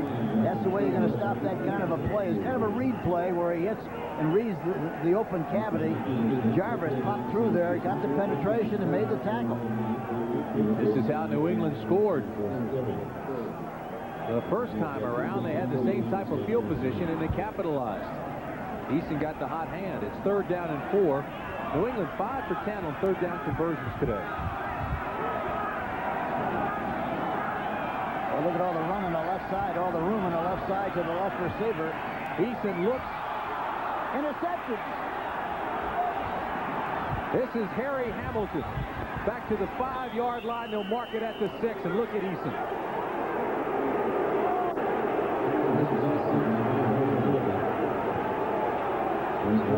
The Tupu tipped it.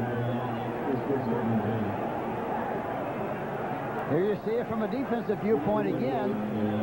It's tipped and intercepted by Hamilton.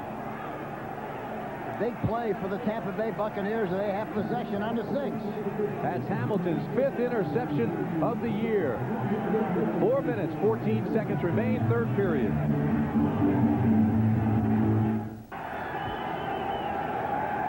Tampa Bay is minus 19 in the giveaway takeaway ratio, but over the last 5 games, they're plus 1.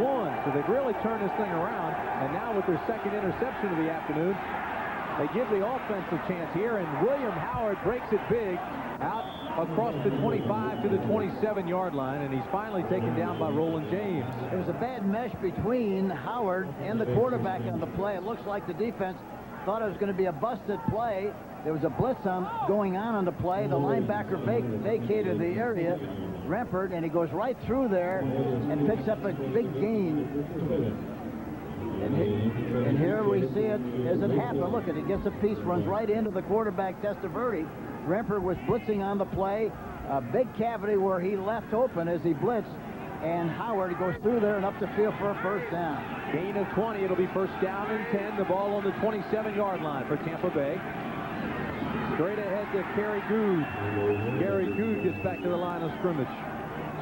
You know, one thing, the Tampa Bay Buccaneers, they've had the ball 14 times on first and 10 situations. They've averaged 2.9 per carry, and have only thrown one pass. That was for 16 yards.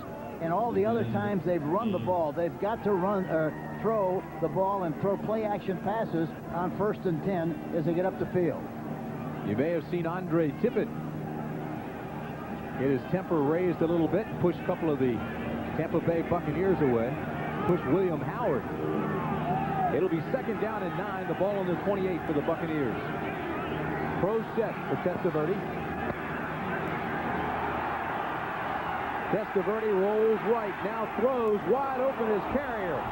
In New England territory, goes out of bounds at the 44-yard line, but Carrier was wide open. And I talked to Carrier about the weather in Chicago. He had a bad day, dropped, I don't know, maybe 4 or 5 balls. And he said, I just wasn't prepared for the bad weather, but I'll be ready for the weather today. Here's Testaverde rolling out, goes back into the pocket, looks, decides to roll. There's a lot of room, and he finally spots Carrier down the field, gives him a good lead, a beautiful lead, but he makes the catch and runs out of bounds. So a gain by 20 for Howard, a gain of 28 for Carrier, and it's first down at the 44-yard line. This is Kerry Good. Good inside the 25 to the 24-yard line. Kerry Good's had it rough this afternoon, and he's playing in the place of Lars Tate, who was out with a hamstring injury. And talking to Tate before the game, he said, I don't think I can play. I maybe can play if I have to. He's got a bad hamstring, and so I'm sure we won't see him. They don't want to take a chance of hurting him any more than he is right now. Of the Tampa Bay running backs, Tate, Good, and Howard are all rookies. It'll be second down and 10 from the 44-yard line. Under 2 minutes to play now in the third period. That's a major surprise. 10-3 Dallas over Washington. 2 tight ends for Tampa Bay. Testaverde to throw, 3-step drop across the middle and has it complete. Frank Pillow has his 14th catch of the year, a gain of 12. And that's the kind of a pass Testaverde likes to throw, the quick slant, likes to throw it. He's got the size and throws the ball high release. That ball is perfect for Testaverde. And they ought to come right back here again, Timmy, and throw a pass on first and 10. Maybe a play action on first and 10. Testaverde was 12 for 29 and 156 yards last week. No interceptions. Made good decisions. First First down at the 32. Two tight ends. And now a whistle and a flag. Boy, Andre Tippett was coming hard, and Testaverde put his hands up and said, hey, wait a minute. The whistle blew. And he still gave him a little shot, even at that. Tippett did. Tippett and Howard have words again. Number 72, offense, 5 yards. That's Rob Taylor. Third penalty for Tampa Bay as Rob Taylor gets called. And Rob Taylor, you know, was playing left tackle for the Tampa Bay Buccaneers and had to use a left-handed stance naturally over there. They moved him to right tackle. Now we use the right-handed stance. He's made the adjustment and is playing extremely well. I think the Tampa Bay Buccaneers for the first time have really had two outstanding young offensive tackles in Taylor and Drew. Let's keep an eye on Andre Tippett and William Howard. They've gone nose-to-nose twice already in this drive. First down and 15 at the 37 for Testaverde. Testaverde throws to Howard, and Howard to the 37-yard line. Ed Reynolds makes the tackle, but again, Andre Tippett came with a lot of pressure. He's the sack leader. We get a shot here at Tippett. Look at over number 50, Turk. Runs right over the top of Turk. Gets penetration, gets good pressure on Testaverde, but in spite of that, Testaverde, because of his size, was able to see well downfield and get rid of the football. Tippett, 6'3", 241-pounder out of Iowa. He has 7 sacks on the year as the third period comes to an end. It's 7-0 Patriots. We have 15 minutes remaining in the ball game. We pause now for a word from your local stations.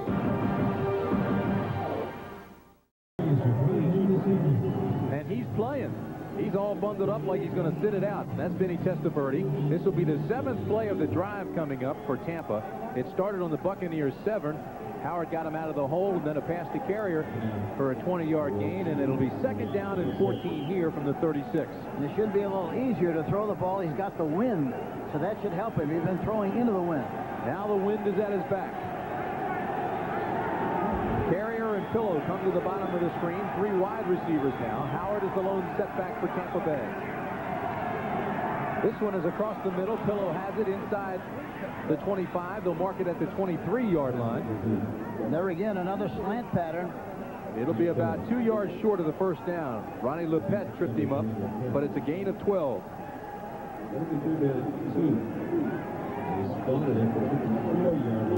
Third down and 2 coming up. Donnie Smith comes out of the ball game now for Tampa Bay.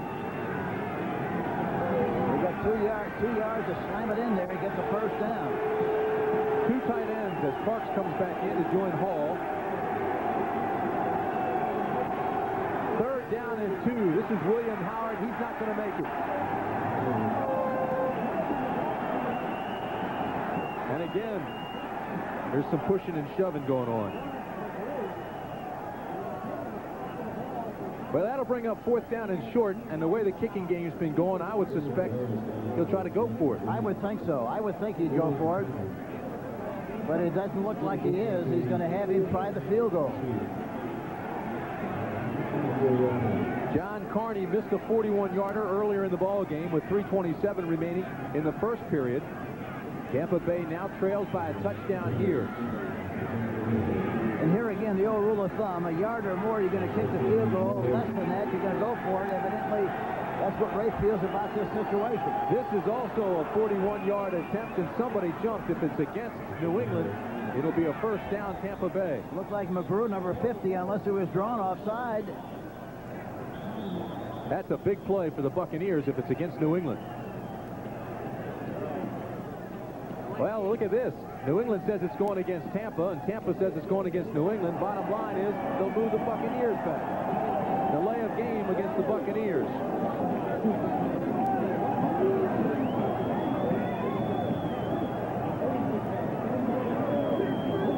Well, the clock expired before they jumped, so delay a game against Tampa. They move it back.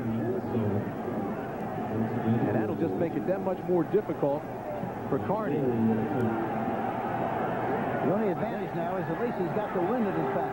Yeah, but now it's a 46-yard attempt. Well, he got the distance, and it's good. But there's another flag.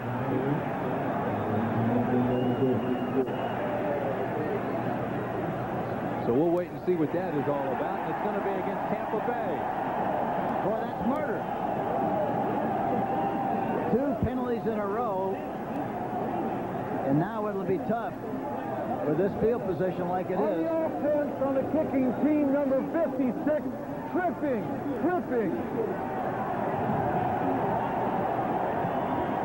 Number 56 is Jackie Walker. You don't see that call very often, do you? No, but it's a 10-yard penalty.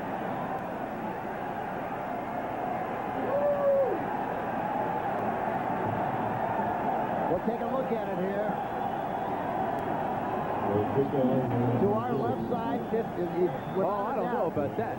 No, I don't think there's any question about it. He put his left foot out and tried to trip him. Oh, I don't know, Hank. That looked to me like he was just kind of pushed and that foot dragged behind him. No, I don't think so. I think he definitely tried to, of course, his foot was out there and looked like he definitely tried to trip him as he went by the inside. Doesn't matter now. It's a moot point. Criswell has to punt.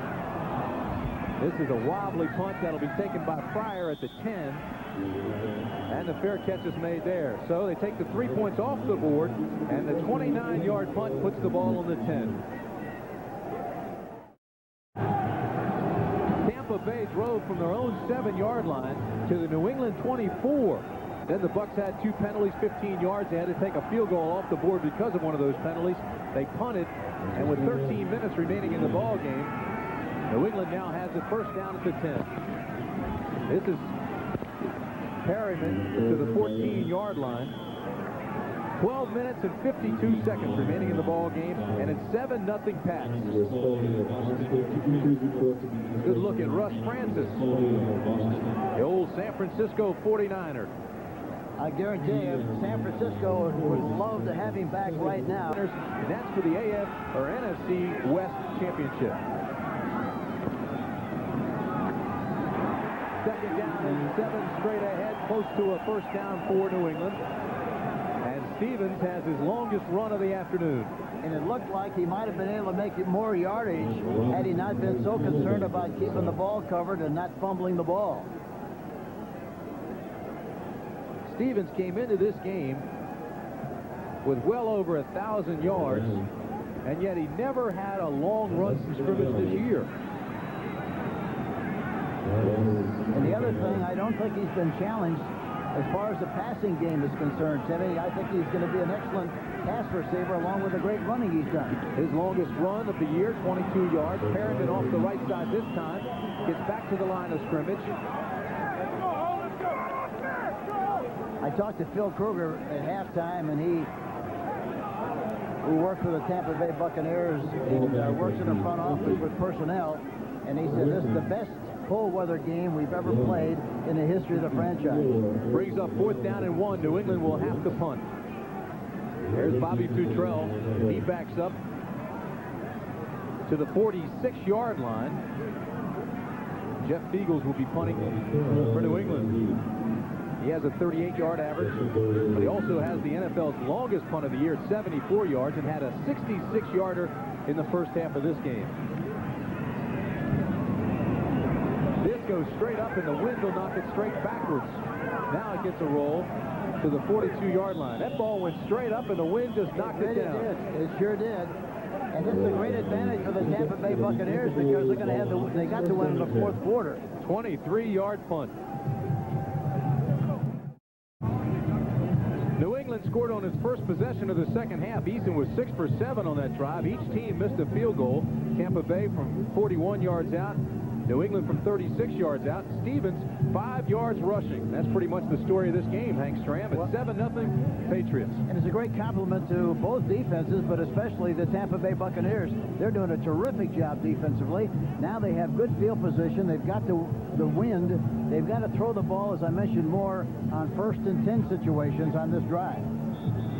This is the touchdown by Perryman.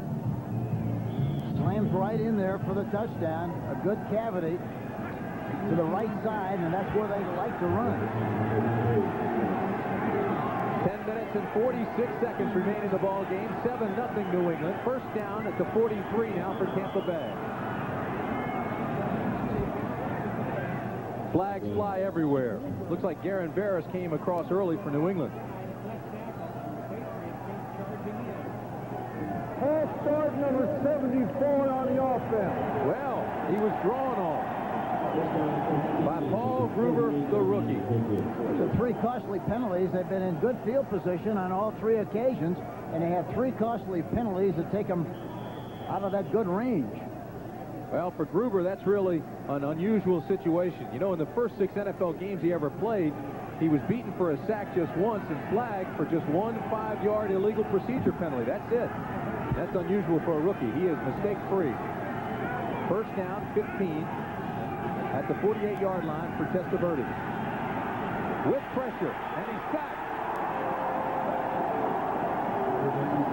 Brent Williams with his 7th sack of the year.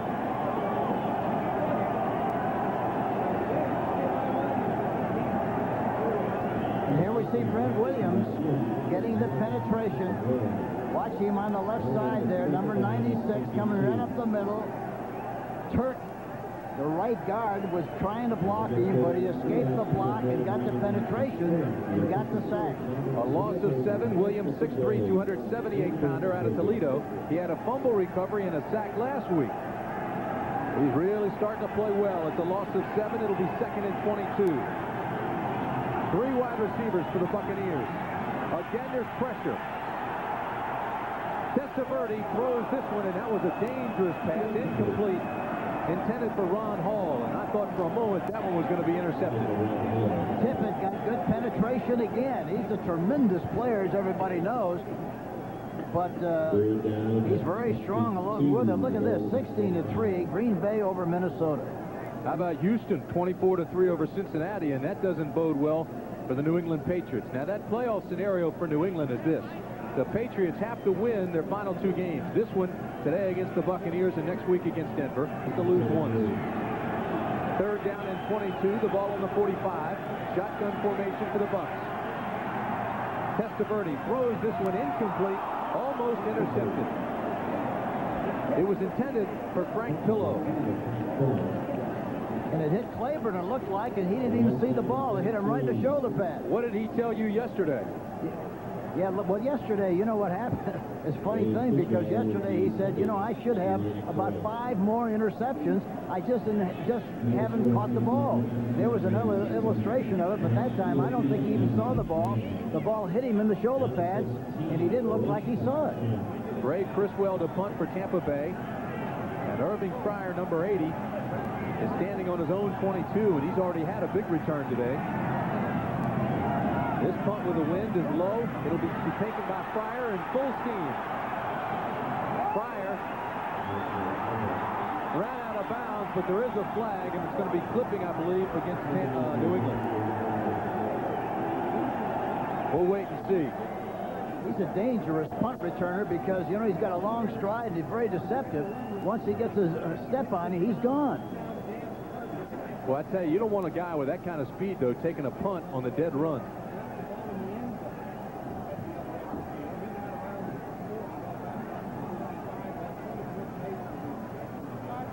Illegal block on the receiving team. 10-yard penalty, and it's first down, and it's a timeout.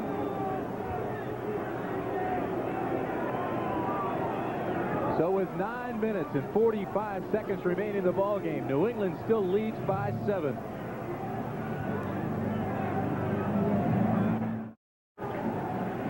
The weather is starting to change here now in New England as the wind has picked up. You can see it's gone from 15 below 0 wind chill to 23 below 0 wind chill. 9:45 remaining in the ball game at 7-0 Patriots. On first down, this is Mosi Tatupo to the 27-yard line. Right now, let's go to New York. Brent Musburger has this report on Green Bay, Minnesota. Brent?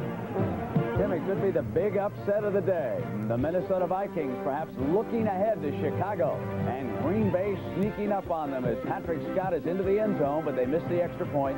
Now 16-3, back to Tim. All right, Brennan, it'll be 2nd down and 5 here from the 28-yard line for New England as they go to the I-Pro set. Now split.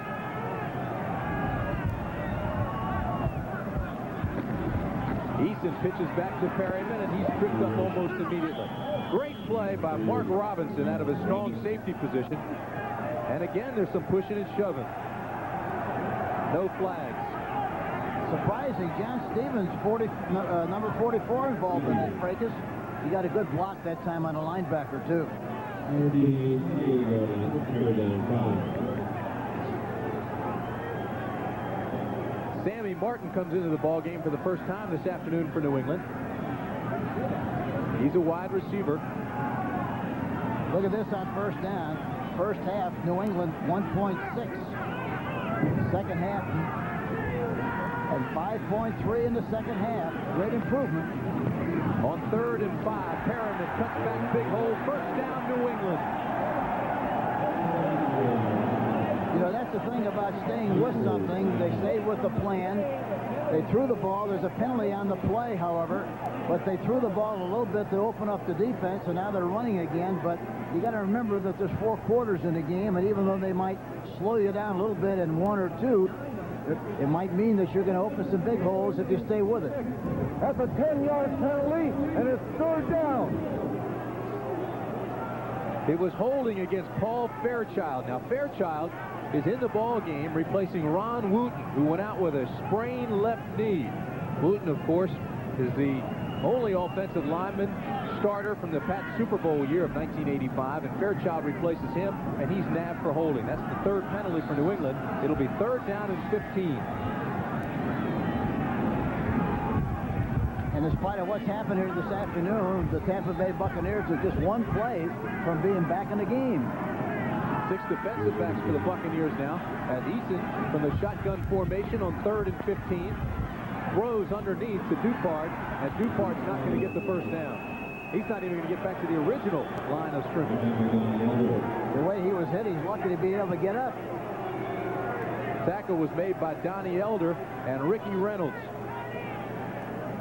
And now New England will have to punt. You're right. Tampa Bay's going to get good field position, and they're very much in this ballgame. Well, they've had good field position, Timmy. Their only problem is they haven't been able to take advantage of it, and they hurt themselves. Everything's been self-inflicted with the penalties. Saw Bobby Futrell of Tampa Bay. He'll be standing on the 45-yard line. Jeff Eagles back to punt, and he's punting into a heavy wind.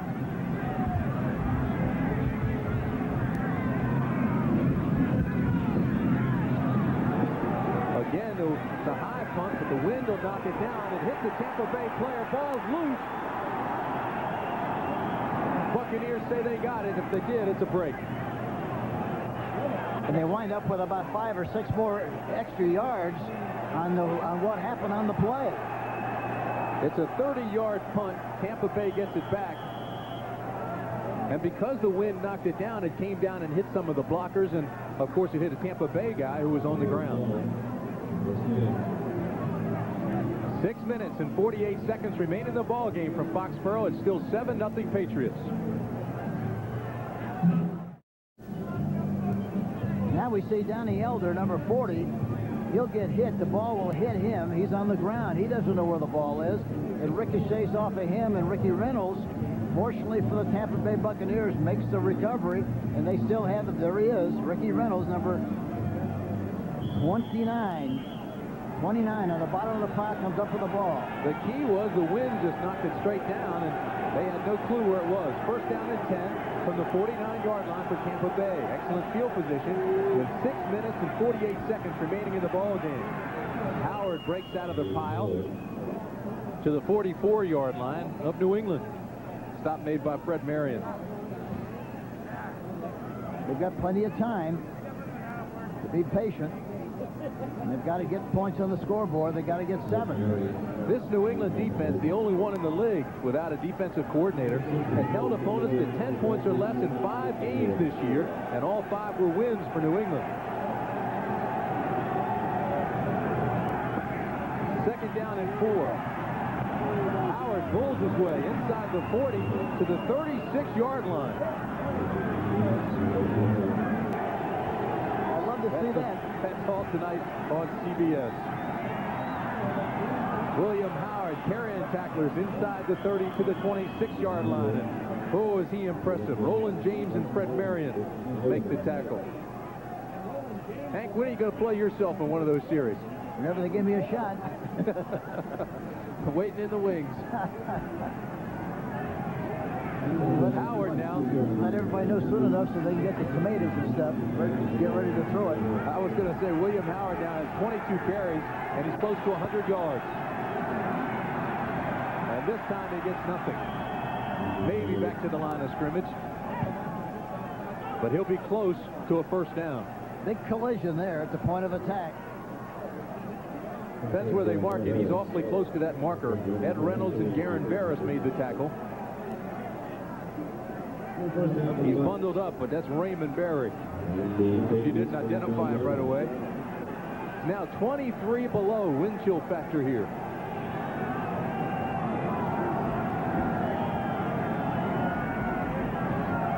William Howard shaken up, and he's coming off the field. And he's been the instrumental part of this drive. First down at the 25. Testaverde throws. Intercepted. Roland James makes the interception inside the 10-yard line. And for Testaverde, that ties the NFC interception record of 32 set by Fran Tarkenton. That was tough. There were three people in that area. I'm surprised that he threw the ball and tried to get it into that spot, and he was hurt on the play. It looks like he's a little concerned about his knee.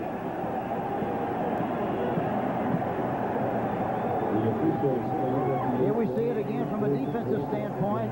Marion dropping into the middle area. The ball is thrown. Look at the reaction. And Testaverde is hit from the backside. You don't see that, but here we see it right here. There he is. He gets hit. And watch now. Watch what happens. Look, he goes back. There's some pain there. Barris hits him number 60. Fourth interception of the year for Roland James. First down New England. The ball at the 8. Perriman cuts back to the 10, to the 11-yard line.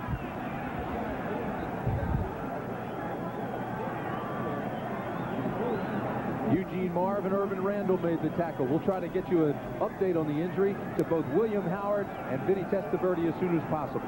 You know, that kind of a play, when you have the opportunity, that really is tough from the whole team standpoint, because the kids have been playing hard, playing good football, but that kind of a throw really surprising because he had no chance to make the completion. 2nd and 6 from the 12. Perriman to the 13-yard line.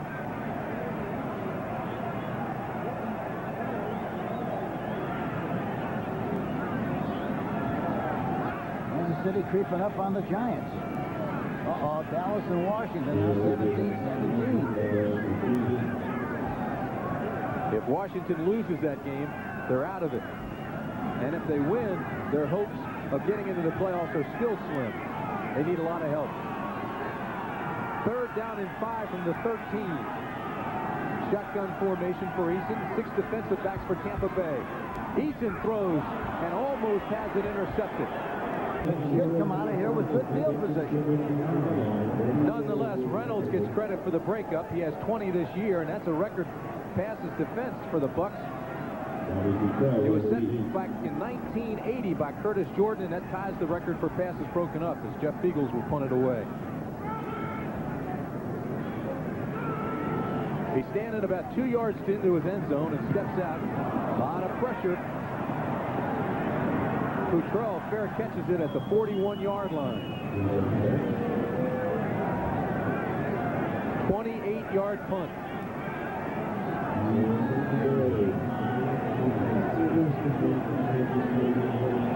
Vinny Testaverde comes back into the ball game for Tampa Bay. 2 minutes and 47 seconds remain. It's 7-0 New England. Patriots have 3 timeouts left. Tampa Bay has 2. Excellent field position for the Buccaneers. They need to have a drive here. The one thing, you know, they haven't done all afternoon is move the pocket any at all. talking about the Tampa Bay Buccaneers from a passing standpoint. Testaverde drills this one over the middle to Carrier, and it's complete inside the 20 to the 17-yard line. Again, a reminder that in the fourth quarter, Tampa Bay has outscored its opponents 104 to 54. Gain of 26 on that play. Well, they got plenty of time. They've had opportunities. They've got to get the ball in here. This has been the big quarter for the Buccaneers. It's first down at the 15 as we approach the 2-minute mark. Again, Testaverde to throw. Has to be careful. Carrier, touchdown, Tampa Bay. That pop wide open. Looked like he ran right out of the bleachers, right out of the tunnel. Carrier wide open on the play. Testaverde, right after that interception, came right back and hit two big shots. Testaverde looked like he was putting on a jacket before the ball even got to Carrier.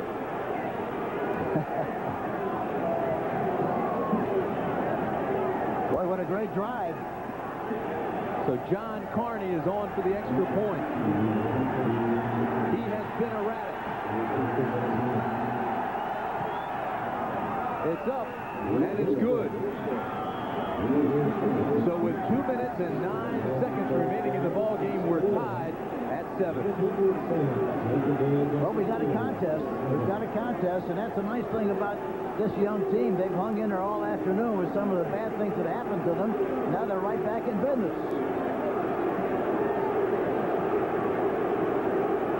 Coming right at us here now. We'll get a look at it. The last touchdown, a 3-step drop. Testaverde goes back into the pocket, delivers it right over the top. Carrier, Rempert is, I can't imagine, Rempert is going back into the area. He certainly wasn't trying to cover him on the play. Somebody must have blew the cover. Something had to happen to have him that open in the end zone for the touchdown. This game is all important for New England. That drive, 41 yards, 2 plays, 38 seconds. Testaverde to Carrier for 26 yards. Now the big thing now is they have to do a good job of covering this kick and keeping him down at the other end of the field.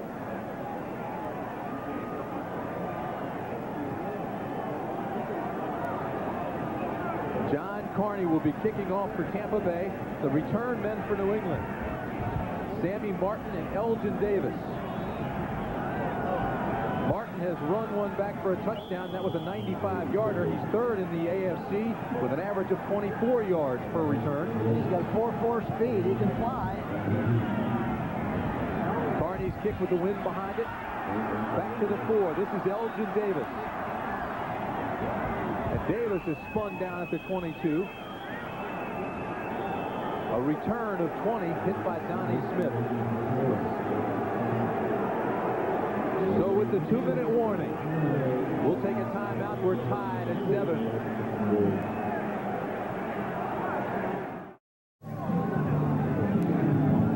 We're at Sullivan Stadium in Foxborough, Massachusetts.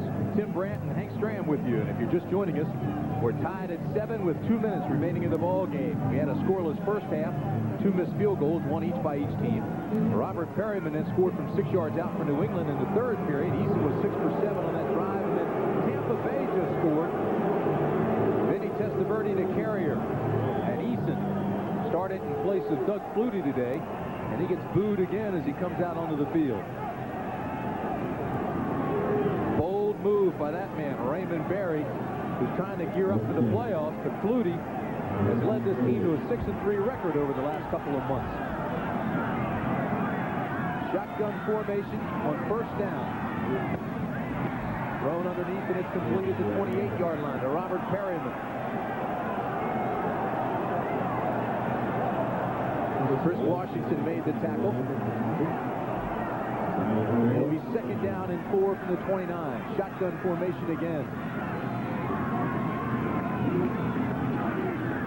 Eason now in trouble, and he's going to be sacked. That'll get the boos going.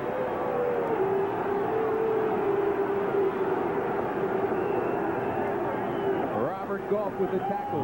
6'3", 270-pound rookie out of Auburn. They call him Pig. And Tampa Bay wants a timeout. They have 1 remaining. He asked about why he was called Pig, and he said, my older brothers called me that. I don't know why he did, but it's stuck, and everybody calls me Pig now. He said, when they call me Robert, I don't even know who they're talking to. He says it's no problem being called Pig, except when he's introduced to girls, and they give him a funny look. Wears a necklace that says Pig Man.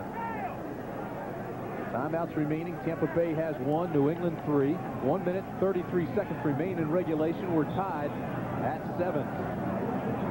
23 below 0 wind chill factor.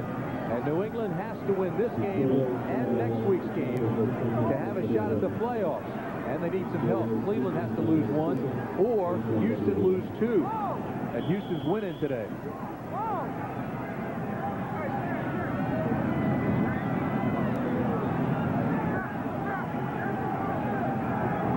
It's 3rd down and 12 from the 21-yard line. Again, shotgun formation for the Pats. Here comes the pressure on Eason. Throws to Dupard. Dupard steps out of bounds way short of the first down. He'll be about 8 yards short, and they'll have to punt.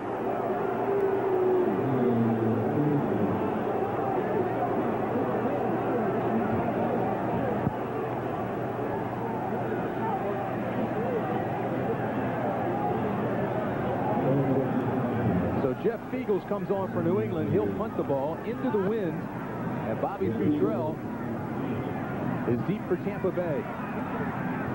Now the wind is blowing, and it's blowing in Fiegels' face. The last couple of punts have been knocked down, and they've been short. For that reason, they won't try to block it. I'm sure they don't want to take a chance to hit the kicker. They won't expect to get a good return. High spiraling punt. Boy, he booms this one, and Futrell will let it hit. I'm not sure Futrell wanted any parts of it. A 43-yard punt. No return. College basketball premiere on CBS, DePaul in Georgetown. First down for Testaverde. Throws this one to Carrier, and Carrier breaks the tackle in midfield, and he is into New England territory. Tackle made by Fred Marion. You see the clock. Testaverde throws that inside pattern like Namath used to throw it. Beautifully, right on the money.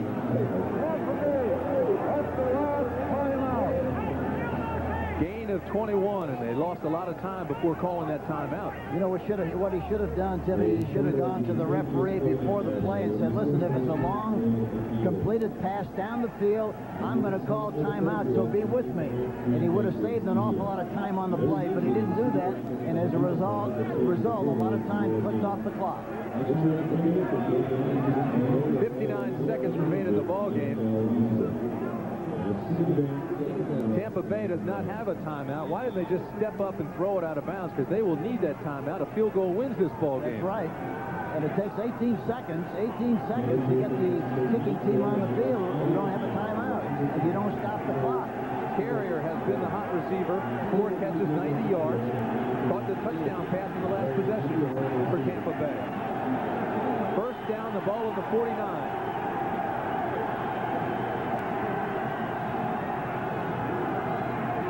Testaverde with pressure. Steps up into the pocket, and he's sacked. Brent Williams got there first, his second sack of the day. He now has 8 for the year. Andre Tippett, number 56, was also in the act. They got good pressure on him that time.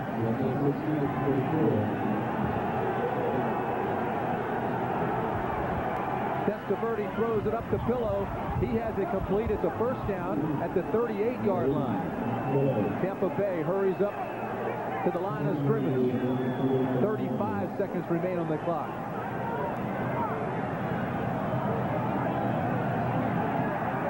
And there is a flag, and it's going to be against Tampa Bay. Boy, that flag was hidden. I don't know where it came from. Illegal motion number 47, 5-yard penalty. Boy, is that costly. So now, instead of being on the 36-yard line with a first down in 35 seconds, now Tampa Bay goes all the way back to the 39, their own 39. It'll be 2nd and 21.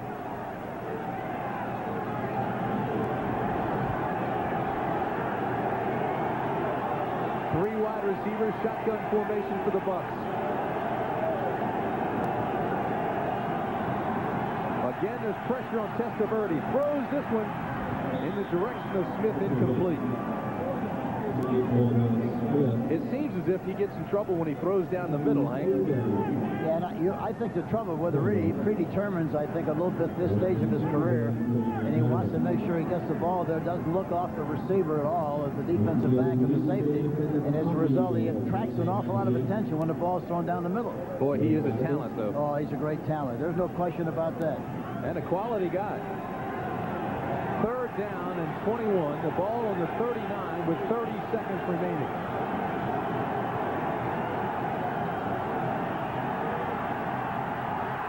Testaverde throws this one incomplete in the direction of Jeff Smith.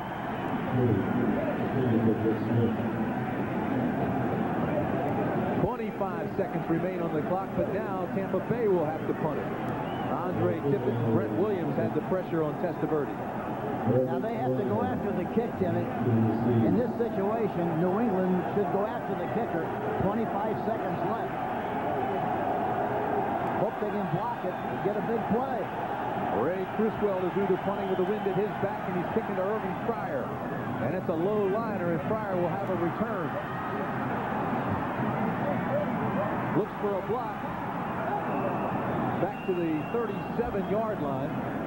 And the clock stops with 14 seconds remaining. Timeouts. New England has all three. And you see the clock on the right as well. And again, the important thing that you have to remember is That's a personal foul. Unsportsmanlike conduct to number 57. 15 yards and a first down. It's against Winston Moss of Tampa Bay. 15-yard penalty. So that moves the ball into Tampa territory, and that is a mighty big penalty. 14 seconds remain. That's the 8th penalty of the afternoon for Tampa. As Sorowski said before the game, if they get it down to the 30 at this end of the field, I can make the field goal.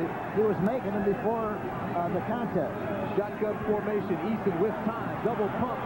Now looks for help and throws it incomplete. No flags. It was intended for Stanley Morgan. Clock stops at 9 seconds. Well, let's update you on that situation. New England's field goal kicker, Jason Starowski, his longest field goal is 35 yards. However, New England is unusual in that they keep two kickers active. Teddy Garcia is the other, and he's the long field goal kicker, and they say from 45 yards and out, he's strong. It is Starowski who's warming up, though, and Garcia better get loose as well. First time out, New England. So New England takes their first time out, 2 remaining. But I watched him before the game, and he was definitely popping them through there from the 30-yard line, and felt good about it. Starowski. Sorowski was, yeah. So it'll take at least one good completion to get him down inside. His range, again, his longest is 35 yards. 9 seconds remain in the ball game, and it's 7-7. And here again, Eason has to tell the official right now he's going to try to throw the ball downfield to get to the 30-yard line area and make sure that we'll call timeout. You understand we're going to call timeout. Costly penalty by Winston Moss. Personal foul on the return. Moved it down into Tampa territory. So with 9 seconds remaining, it'll be 2nd down and 10. The ball at the 49.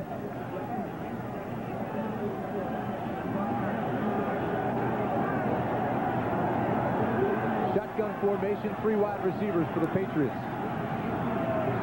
Again, Eason has time, goes down the right side, has a receiver, incomplete. Harry Hamilton came out of the free safety position to knock that pass away, and for an instant, it looked like the receiver was open down that right sideline. Now we might see the old Big Ben play.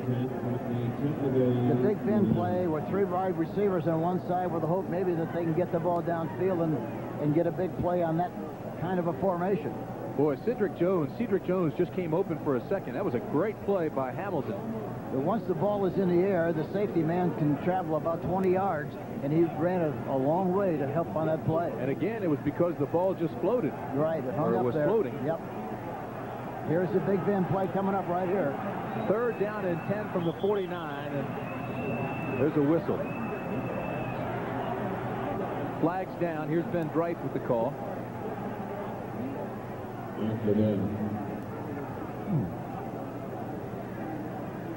Still a second remaining on the clock.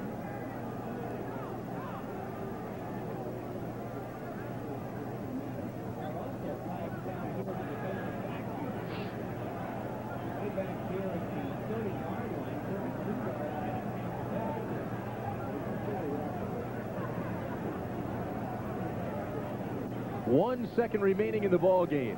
Tied at 7, and it looks like it's going into overtime. As soon as we get squared away and find out what this call is all about. Flag was dropped all the way back at the New England 32. There's a delay of the game. Delay of the game, 5 yards. 4 seconds on the clock. 4 seconds back on the clock. So they get that all squared away, put 3 more back. It's 4 seconds remaining in the ball game now. Tampa Bay has the ball at the 46-yard line, their own 46. 3. 15. This will be the last play of the ball game with 4 seconds left. Tampa Bay goes to its prevent defense. Looks like they're back in the tunnel. They're back there so far. The defensive secondary all the way back to the 30-yard line. Shotgun formation for New England. Eason has pressure, now throws underneath. Cedric Jones laterals to Stanley Morgan. Time has expired, and we're going into overtime. Chris Washington made the tackle for Tampa Bay. Eason gets the completion. It was thrown underneath the lateral play, and time expired. Pretty good plan for that situation, where they're going to lateral the ball and try to move it down the field that way. Pretty good. So now let's update you on the overtime situation. Tampa Bay 4-6-1 in the extra period. New England has never won an overtime game. The only team in the NFL without an overtime victory. It's incredible, isn't it, to have 10 overtimes and not win one? And again, we tell you how important this game is to the Patriots. The Patriots need to win this game and next week's game against Denver to get into the playoffs. They also need help. Here's the flip of the coin. Tails. You're defending a goal. That's right. He's defending a goal, so you can receive. Okay. You're going to defend that goal.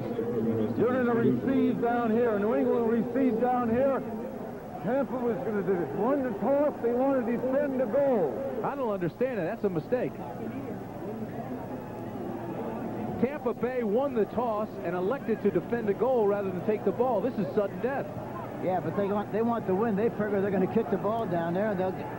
They won't be able to move it, and going into the wind, they feel they get good field position, and they'll have the advantage. That's what the thinking is. Gutsy call by Perkins. I think it's a good call.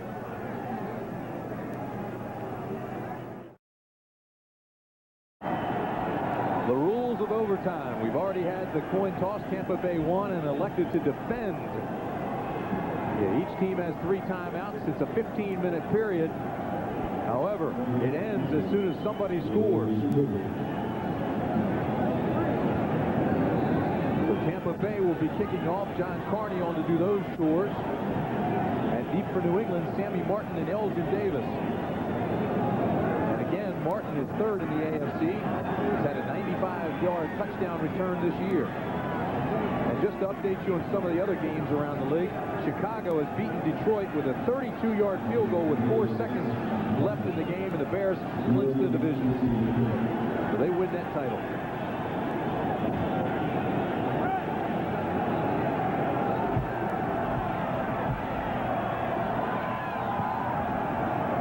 Barney's kick with the wind behind it is taken by Sammy Martin. And He's a flyer. And Martin out to the 34-yard line, knocked out of bounds at the 35. A return of 34 yards. They'll mark it at the 34. Tackle was made by Victor Jones. And that's a field goal by Butler with 4 seconds left. That gives Chicago the title. Look at this. Green Bay still 18-6 over Minnesota. Houston over Cincinnati 41-6. So it looks like that scenario is out for the Patriots. Now they've got to hope Cleveland loses. Number one, they've got to win this game here. First down at the 35-yard line for New England. This is Eason. Pryor breaks the tackle and is knocked out of bounds on the 44-yard line. You put that one right on the money. Didn't have any trouble with a thumb on that shot. Gain of 20, knocked out of bounds by Robinson. And the decision to defend rather than accept the kickoff could come back and haunt him. Here we see the shot of Eason stepping to his left, throwing the ball right in front of the defensive back, Futrell. Irving Pryor running down the sideline gets knocked out of bounds. Tampa Bay has lost 6 games by 7 points or less this year. First down at the 44, New England. Easton to throw again. Does across the middle to Russ Francis at the 40. Gain of 5. It'll bring up second down and 5. That's the great thing about Francis. He's big and he's strong, and once he makes a catch, it's hard to jar the ball loose. He's not going to fumble in it. He's been around a long time. A terrific tight end. Don't forget, coming up next, New Orleans against San Francisco. Out in the Bay Area, that game for the NFC West title. Second down and 6, the ball at the 40. We're in overtime, and the temperature 24 below 0 wind chill factor. Eason throws across the middle, bounces this one in the direction of Stanley Morgan, incomplete. So it'll bring up third down and 6. And Pryor was one-on-one on Futrell on the left side, and Futrell is playing very deep. Look for something in that area if he gets the same defense. Starowski trying to get loose again. His longest field goal of the year is 35 yards. They're also warming up the punter, Jeff Beagles. 6 defensive backs for Tampa Bay now. 3 wideouts for New England out of the shotgun formation. They need 6. There's pressure on Easton. He goes deep to Pryor, and Pryor has the catch at the 15-yard line.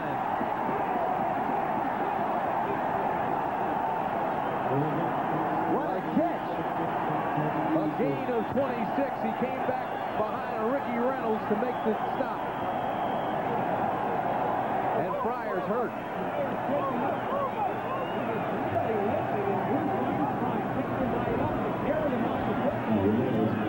Boy, what a catch by Pryor. Well, it's a first down for the Patriots. 50-yard line to the goal.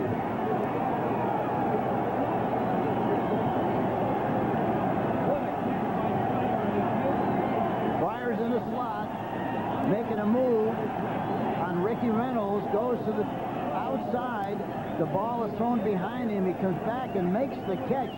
But in the process, it's hard to tell what happened, but they had to carry him off the field. There you see him carried over to the sideline. You can't tell whether it was an ankle or whether it was a knee or what happened on the play.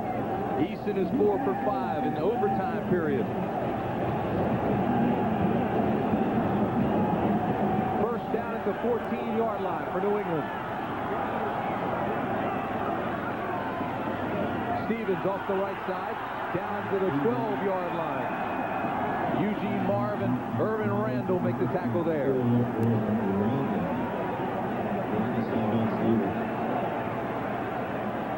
Ordinarily, in a situation like this where they are right now, why, a lot of times you just line up and kick the field and get it over with. But with the wind the way it is, they're kicking into the wind. They want to make sure they get it as close as they possibly can, or even score the touchdown. Second down and 8 at the 12. Power I formation. Stevens bangs his way inside the 10 to the 9-yard line, carrying tacklers. Kurt Jarvis had the first hand on him. He got help from the linebackers. So it'll bring up third down and call it 5, and that's going to be as far as Raymond Berry wants to go. He's bringing on Starofsky as field goal kicker. Jason Starofsky will have the field goal. Jeff Eagle, holding.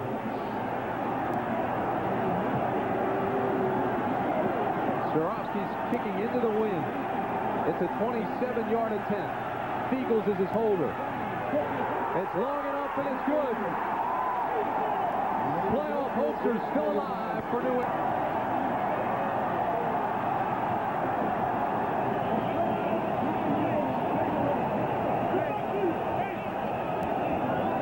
Ray Perkins, Raymond Berry, and there's Starofsky, who kicked the game winner from 27 yards out.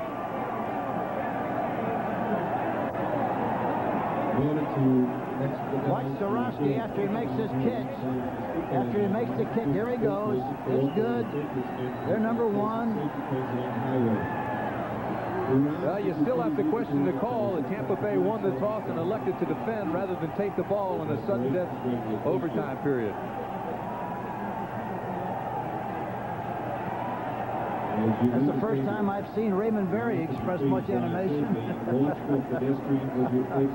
Anything to keep warm when it's this cold. That's right. That's right.